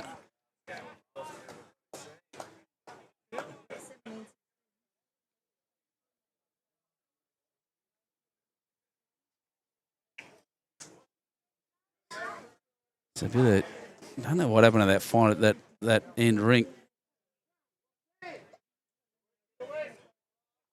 Well, it's worked out. It's not where he wanted it. So this is a huge bowl. This is monstrous. They haven't put their score up on that last one, but I can tell you now, Camden, I think, just scored a 3 on that end rink. I could be, nope, I'll take that back, scored a 2 on that end rink. So 51-52.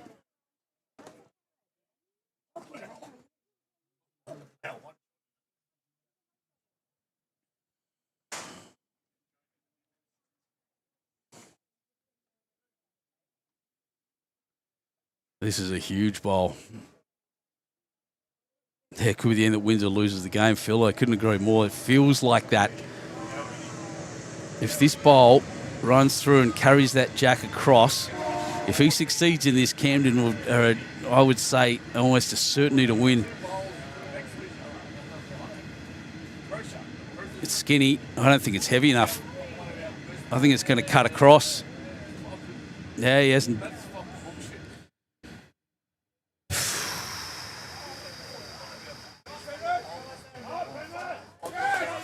One to Penrith.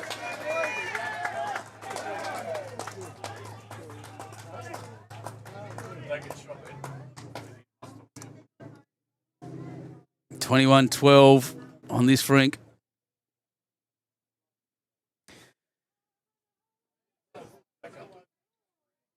(53-51). 2016 after 19 next door. Still hasn't changed.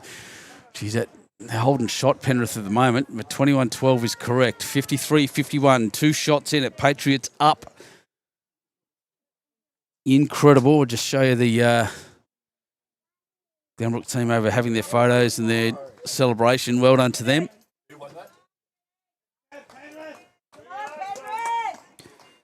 Panthers on their way to, where did I say the Fours were going? Can't remember. NBC Sports, I think, something like that.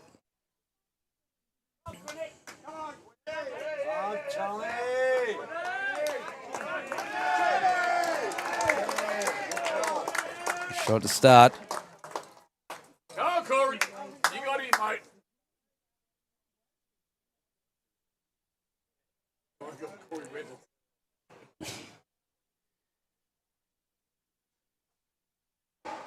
16-19 after 21 is correct, is what I had up. Good. Oh. Sorry, I think the bloke next to me just said he's short. He's bloody short. And the answer is, yeah, but you're pretty picky. He's a foot and a half short.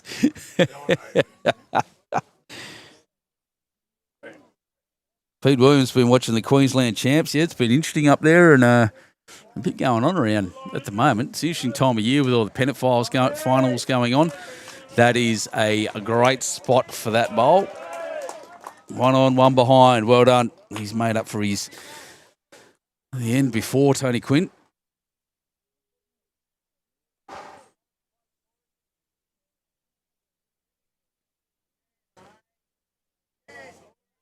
Corey, has he made up for it? I reckon he has, because that's the jack. Yes, mate, Corey! He's created a shot. There's 3 inches between the bowl and the jack. That is magnificent shot. Big bowls. Can't see who's holding over on there. I think it's Camden's holding 1 on the rink next door. 2 shots in it. Every shot vital. Absolutely vital.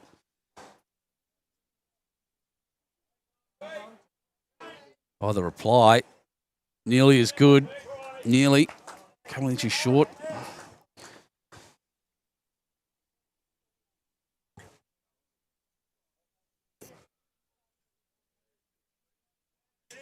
Big parochial crowd. Haven't been silenced. Oh, wow. Big bowl next door by Matty.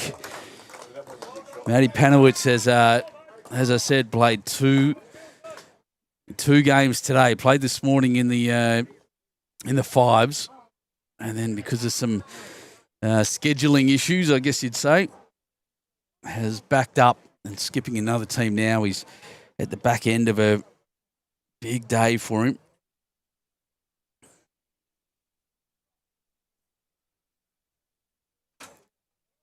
Oh, this is a very good shot too. Just going to pull up.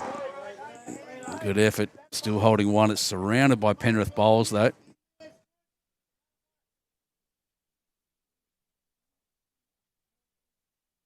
$16-20 next door. Penrith are down on by 4 shots, but it just doesn't matter with 2 shots in it, lead on the big board.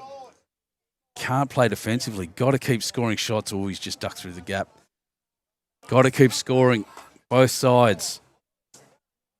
No defence, no playing softly, no covering the back.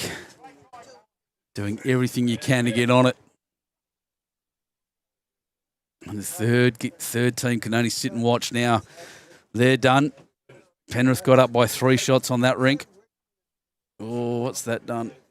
On the second rink next door. I'm really watching that at the moment while we wait for these balls to get delivered. Well, 1, 2 shots, 3 shots to Penrith. 3 to Penrith on the middle rink. Big score. Takes them to 19-20. As I said, 56 ends of this game. Camden were leading.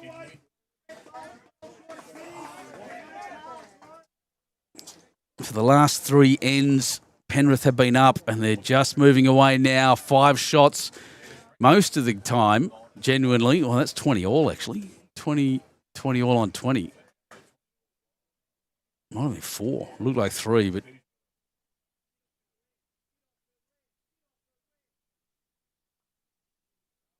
Oof. 20 all on 20. 57-51. As I said, most of this game has been between 5 and 7 shots difference to Camden. It is now 6 shots to the Patriots. 3 ends to go. 1 on the middle rink, 2 here. Oh, that looks close. Oh.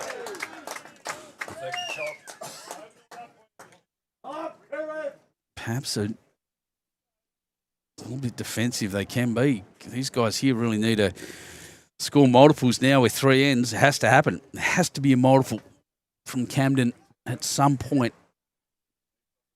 Size dependent. 6 shots left, 3 ends. It's 2 ends, 2 shots an end.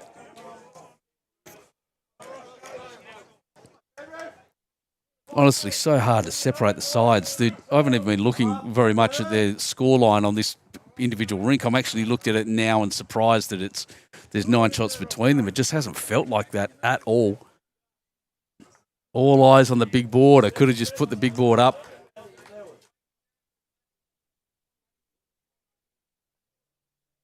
What a cracker. This is an absolute classic final. And as has been their habit, they're taking their time. They've been going for, what does it say there now? 3.5 hours. It's a fairly long pennant game on a slow rink. So, ironically, a slower rink will mean quicker games normally. It's not super slow. It's turning beautifully. Green has been great all day. Big ups to the greenkeeper here. It's getting dark, though.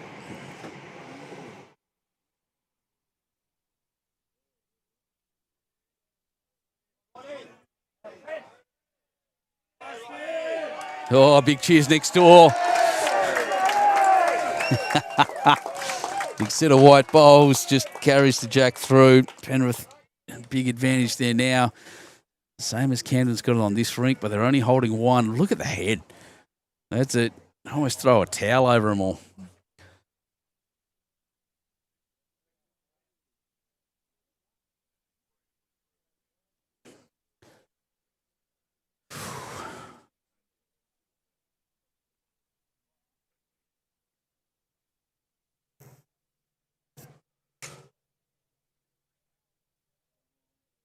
Just can't have short bowls. He can't be short here. He can play into it. There's kind of a mixed bag at the back. I think the worst he can go down is one, to be honest. If that jack moves through, if the jack kicks off to the left, because he'll be aiming at the moment, the call is that to play inside onto that maroon one on the left and use that to get back to the jack. There's no real dead draw to it, and the bowls aren't turning that much on a track that's had, near 40 mil of rain on it this week. Wants the inside of the maroon. Oh, geez. He's going to run into the front. Didn't have the weight. He'll be kicking himself on that one. However, to be honest, one down at the moment. It's not that bad. Penrith holding two on the other rink at the moment. Two at least. Two that I can see. You see those two white bowls on the top of the top right-hand side of the screen. 3 now. Celebrations over there. Pressure right on Camden.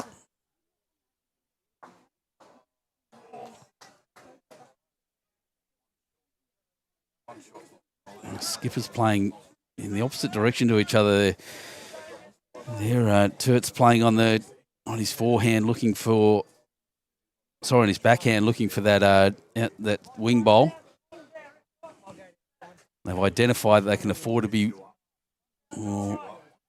One down's all right, he said, is the call. I think he's right. Take your medicine. Take the one down. However, is that what he wants to do? He's looking around, looking across at the other rink. This is the long-distance chess, the tactics that we need as a good skipper and good back end, thinking about it. And that's what he's done. He's run for cover. He's not going to try to get the shot. Not going to take the risk.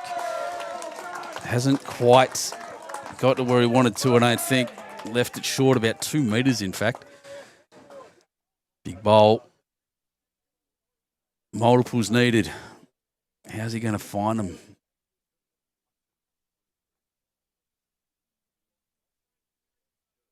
They don't have enough back bowls. All those bowls clustered in the front aren't helping when we say it a lot, and we see it a lot. When you're down, you got to be up. When you're down, you got to be up.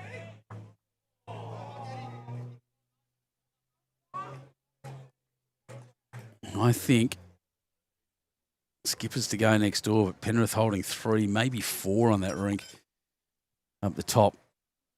But yeah, all those bowls need to be back. We need to be able to. Skipper needs to be able to use them.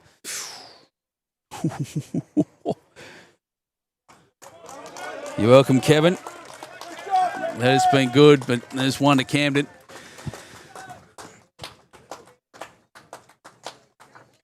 Two ins to go on this rink.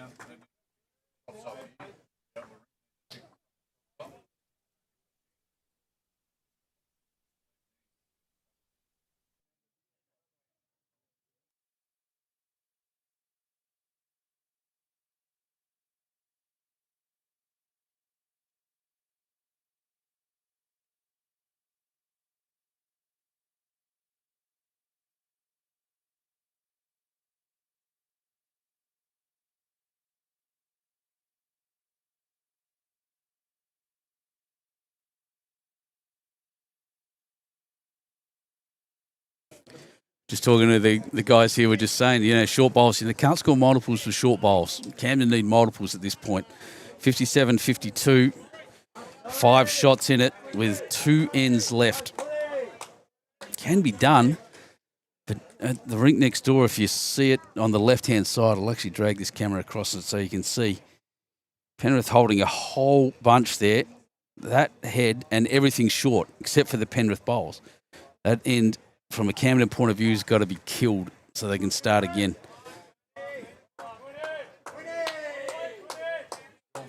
Yeah, that's very good, Quinny. Can't be short. Oh, he has. He killed it. He's killed it. He did it. Hey! So next door, hope you saw that. We predicted it. He's nailed it. It was 5 shots down. He's killed the end. They can afford now to get back and make sure they've got shots either on the jack or past it. Tactically brilliant. These guys are getting excited. I'm not going to blame them for standing in front of the camera. This is close and intense.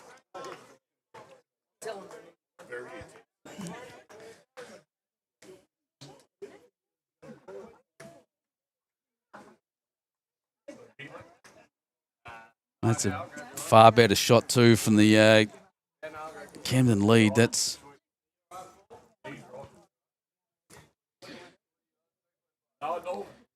it's got to be there. Be there and back. Camden now Penrith now can afford to be a little defensive. That's a very good bowl. Great catching position.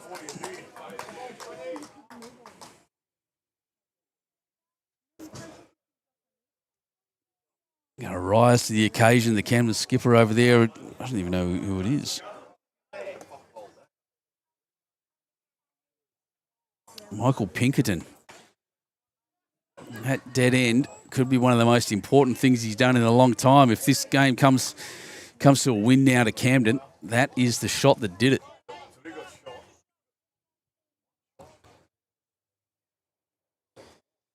Camden in this position got 1 on the jack, 1 back.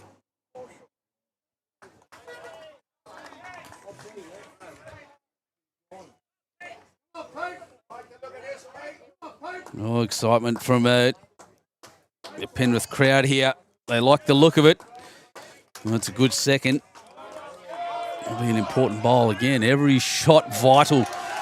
And next door, Ross Campbell has just drawn a toucher and put the pressure back on Camden over there.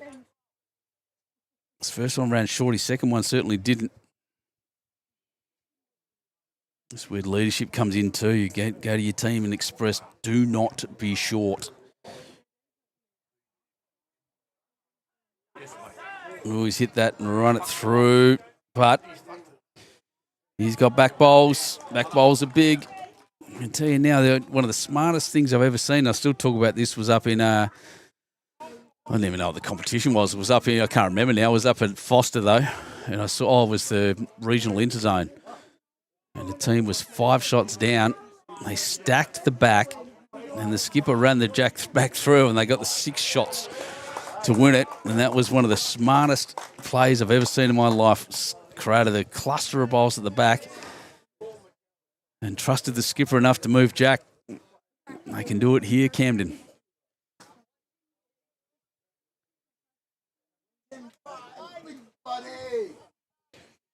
Penrith crowd parochial. Look at them all in the background.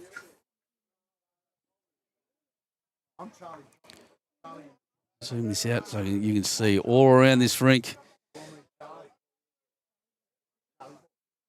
Penrith bowlers, Penrith family, Penrith friends. All enjoying this wonderful club. Buggo Sports, well, he's hit the jack. It's gone across. It's still doable. There's 2 shots there at the back. They've still got the best back bowls. It can happen.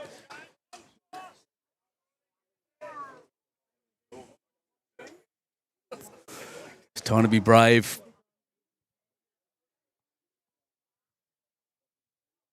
Oh, this is going to mess something up, though. Inside edge of that and across, maybe. Oh, yep.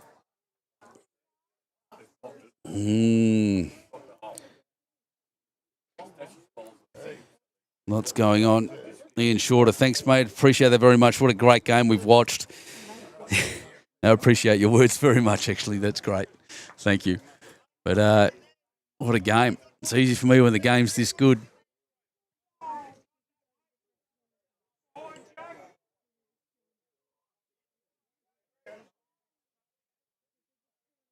Every bowl vital. Every single bowl.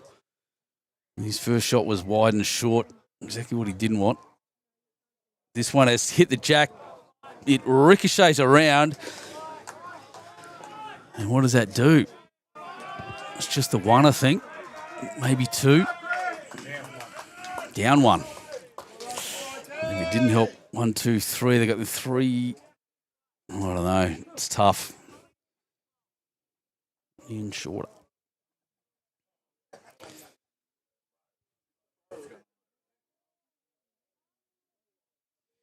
Yeah, I've definitely heard of Bob Pinkerton. There you go, Phil. Thank you very much for that. Oh, that's a great bowl. That's a huge shot. I hate to say it, but once again, this has got to die. This has got to die for Camden to be a chance. I just can't see the multiple happening. It's got to go out of bounds. Same on the other rink. I think Penrith have got that one in the bag as well. 5 shots between them, and these are the last 2 ends. Oh, another one. Penrith are holding a bunch over there. So, wow. 56th end is where Penrith overtook them. They overtook Camden. The 56th end.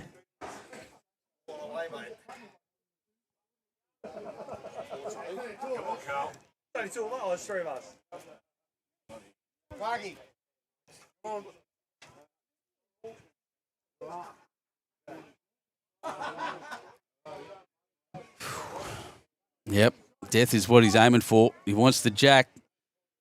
He's not quite got it. In fact, he's given Penrith a shot now. It's left it open, though. It's the opportunity there to smack it. Once again, if I were Foxy, I'd be almost looking to chuck a blocker in. Just put a block in. Make it hard. Get bowls in the way. This could be the last end, Phil saying. Yeah, you're not wrong. It's pretty funny. Turn the cars on.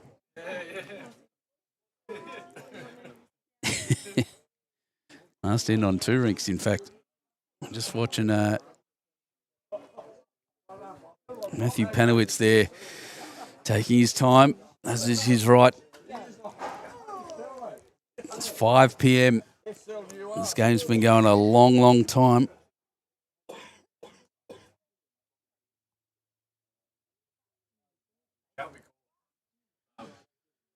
Oop, 3 hours 46. Now he's gone back to cover the back.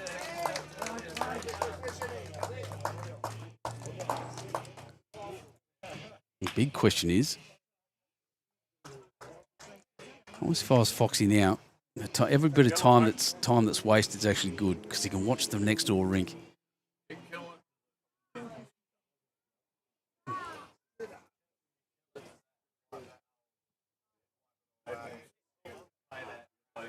Here we go. 20 all next door. Penrith holding a bunch of shots in there.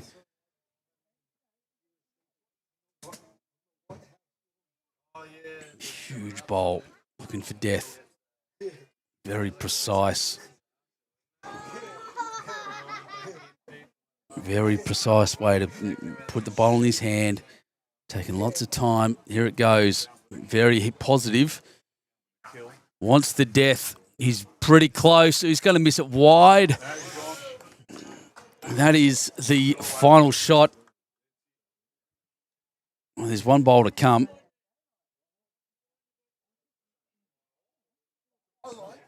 He almost took it. He's got very little danger. Chuck it down there.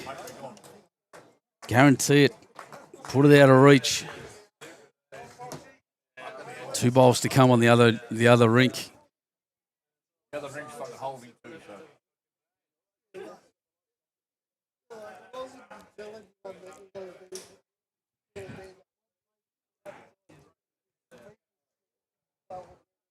Not going to see it because the guys are in the way of the camera.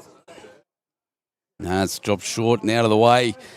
So this rink finishes on 22-13. That'll be 1 to Penrith, I'm pretty sure. I'll just put it on the scoreboard because that's what I really think it is. But just well done, very well done, Penrith on this rink, of course. Great plays, great players, great tactics. Oh, geez, they're actually going to measure. I'll put one on, but they're going to measure it. Just get my little middle camera in the middle there and have a look. It's going to move quick, everyone. Yep. There she goes. 2 it was.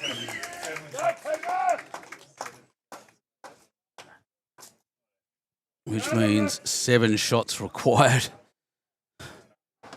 for the win on that other rink. I'll hold on. See what I can see, in fact. Here's Matty. He's got the cover at the back.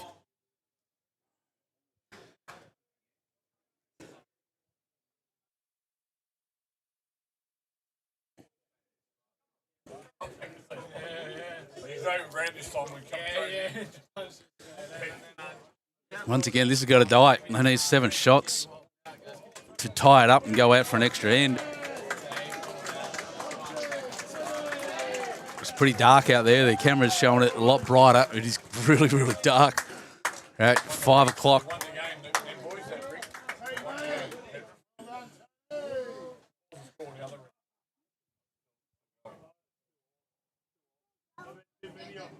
The question was, what's the score on the other rink? So Camden won the far rink, 19-16 by 3 shots. Well, that's punch bowls around, and that is the end of the game. Either way, that's it, ladies and gentlemen. You hear the crowd erupt around us. I think you're right. I think the callers think they won by 10 shots. I think you're right. I think the biggest margin of the game was the last one.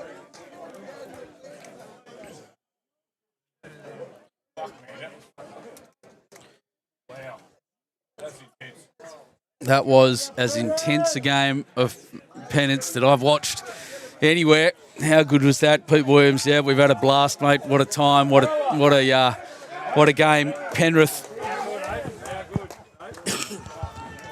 Penrith were behind all the way to the 56th end, if you can believe it. 56th end out of 63. And then came back, just scored, just kept scoring, especially on the rink we were watching. And away they went. So the Penrith Bowling Club win another flag. Their cup is overflowing there at Penrith Bowling Club. I think the only one they missed out was the 7s. They've been, and the 4s. They've been in everything.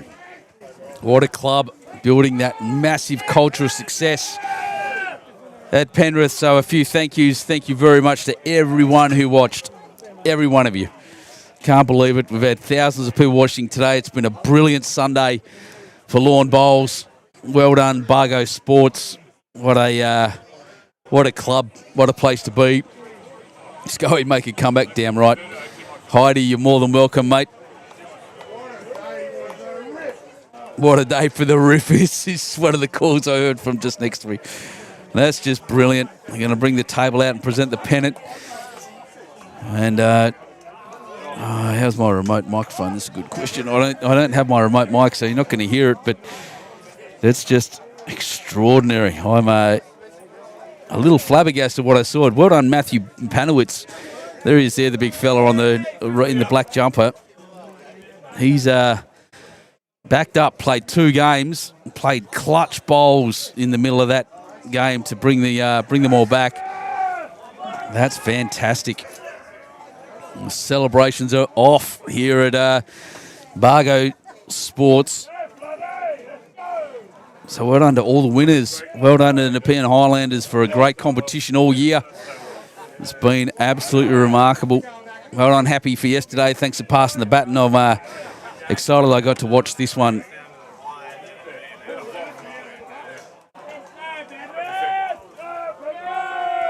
What can that camera see at the moment? You see them setting up. Oh, someone's messing with my camera. That's why that wasn't me, but pushing it around there. Someone just bumped into it.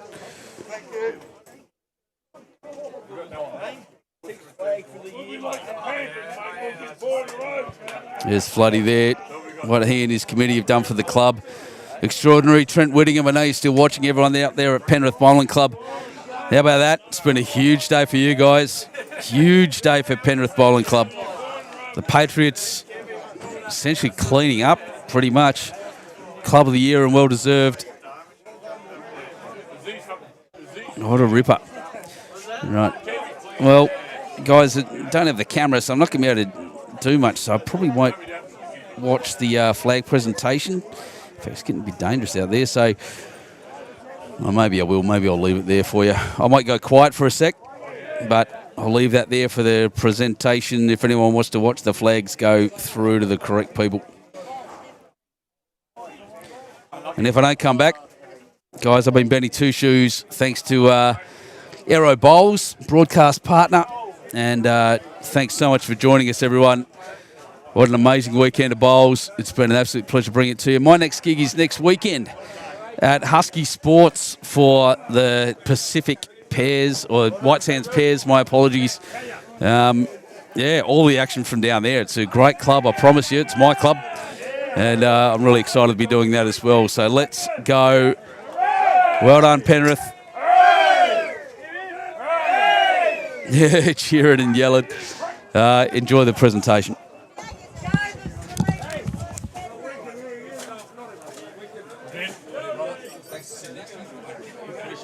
Thank you very much, mate. Paul, good on you, my friend. Hope you enjoy that, mate.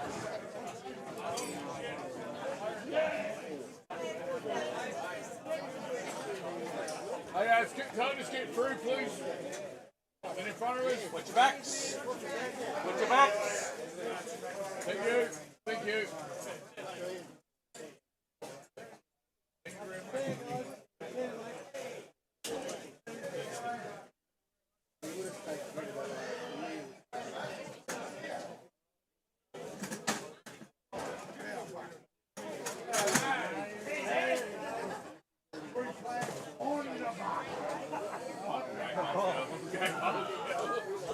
Yeah, exactly.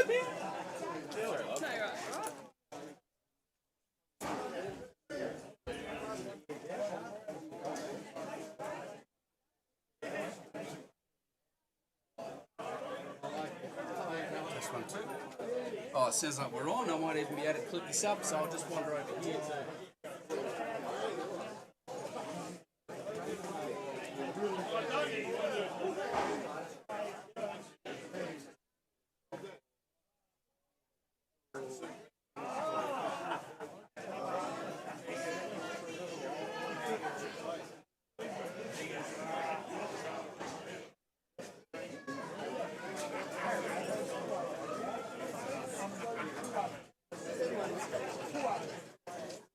So that's what he said. Yeah, bring him.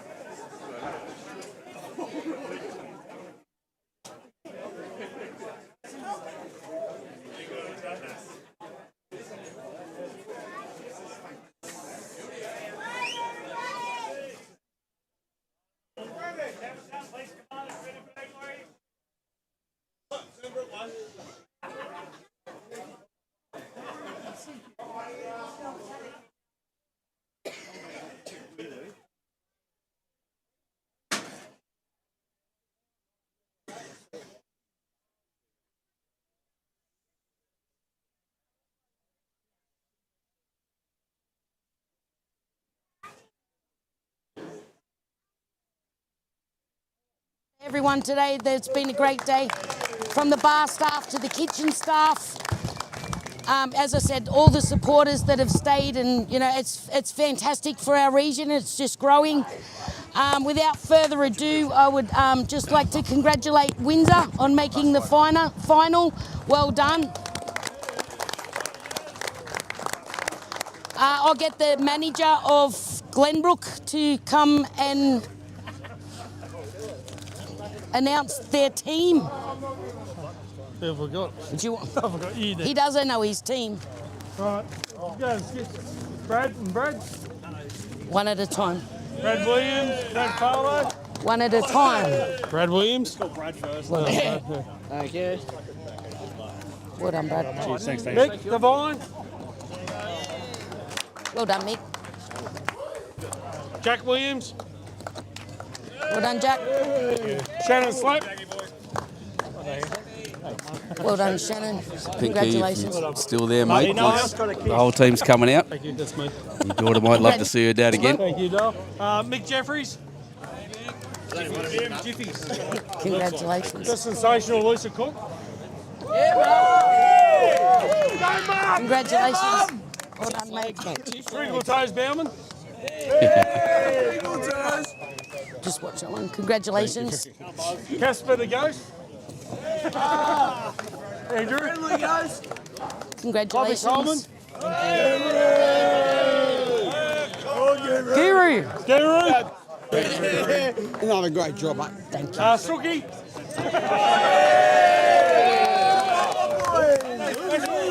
Congratulations. Steve Adon. Congratulations. Thank you. There's one for the spare.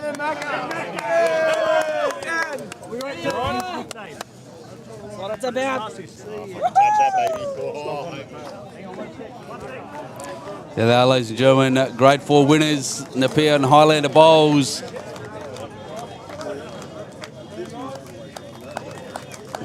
Look at it. Glenbrook Panthers.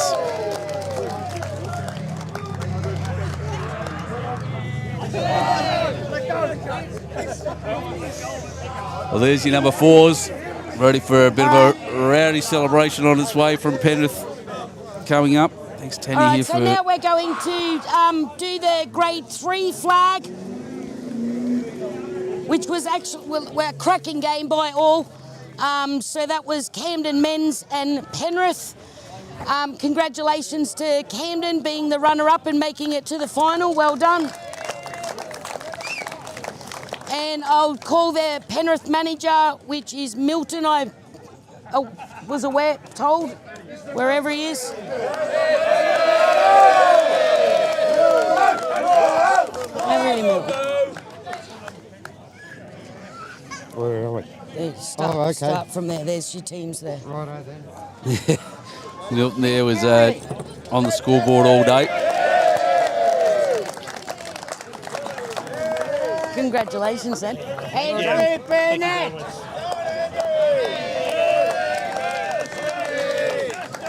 That's open. Just be careful. Congratulations. Cheers, thank you. Billy McNeil, I should say.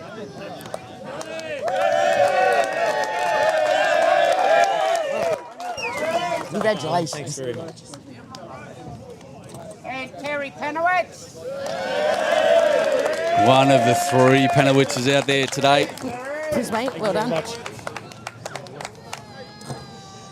Righto, Ross Campbell. Big cheer for Roscoe. Congratulations, Ross. Ron Petaway.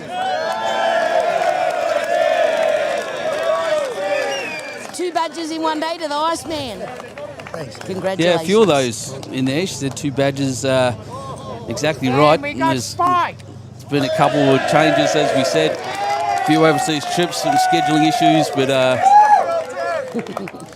well done to all the Penrith team that stepped up from the, I think it's from the 5s into the 3s today. That's one at this morning, and then one at again this afternoon. Matt Penowitz. Matthew Panowitz, I think, honestly, my player of the day. Congratulations, Matt. Played Well some done. clutch bowls this morning in the live stream game, and then Righto, again Tony Quinn. this afternoon guiding his team to victory after being down a fair way there, middle ring. Congratulations, So well done, Matty Panowitz. Thank you. Cheers, mate. Righto. Peter Panowitz. Another Panowitz, there they come. Now remember that name. Well done, Peter. Congratulations. No, I think we've got them all. Thank you. Tony Body. Oop, too far. Congratulations. Tony getting the big cheer. He's a good bloke, Tony. And Mr. Craig Fox. So gets that big celebration. The skipper, the leader of the team that Well done. in the end Congratulations. probably won it. Guys, Oh, thank you. boys here. We couldn't have done it without Brad Walls, Phil Hughes, and Ash Wilson. So yeah, there's a call out to you guys from overseas if you're still watching, Heidi and You've Brad got and some them. more badges, though. You've And got Ash. spare badges. That's a shout out to you guys as well, and badges coming for you at the same time. You And here's the speak for pennant. Move together. Move together like a guys. Spread it out. There you are, ladies and gentlemen, your grade 3 winners. Penrith. They're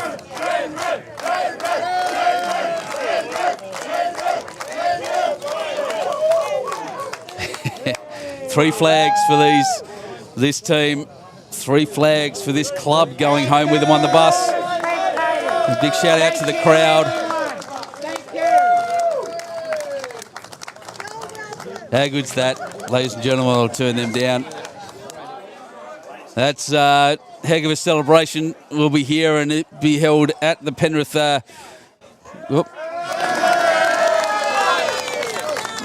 shout out to the Nepean committee. All year round. So thanks, Tanya.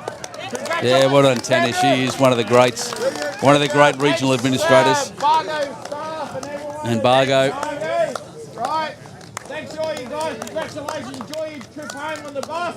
Don't be silly. Enjoy yourselves. Thank you guys. Thank you for Greg Rock. Thanks everyone. Have a good night. Free beer. Free beer. Oh, I love this game. That's why we do it, ladies and gentlemen. We play for the flags. Penrith have taken home 3. And a massive thank you to Benny Two Shoes who did our live streaming. Ah, thanks, Tanya. Appreciate that too. Mate, it's been an absolute pleasure here at Bargo Sports. That'll do from me. Thanks, guys. You guys coming past now, the Peanut Gallery. Thanks, Legend. Ah, you're a champion. Thanks, Tanya. Look, I've loved it once again at Bargo. This is a great club. Come out here in a great region.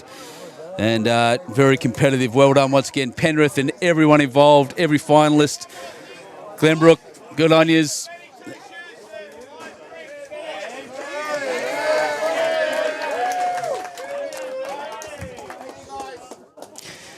Ah, that was lovely. Legendary.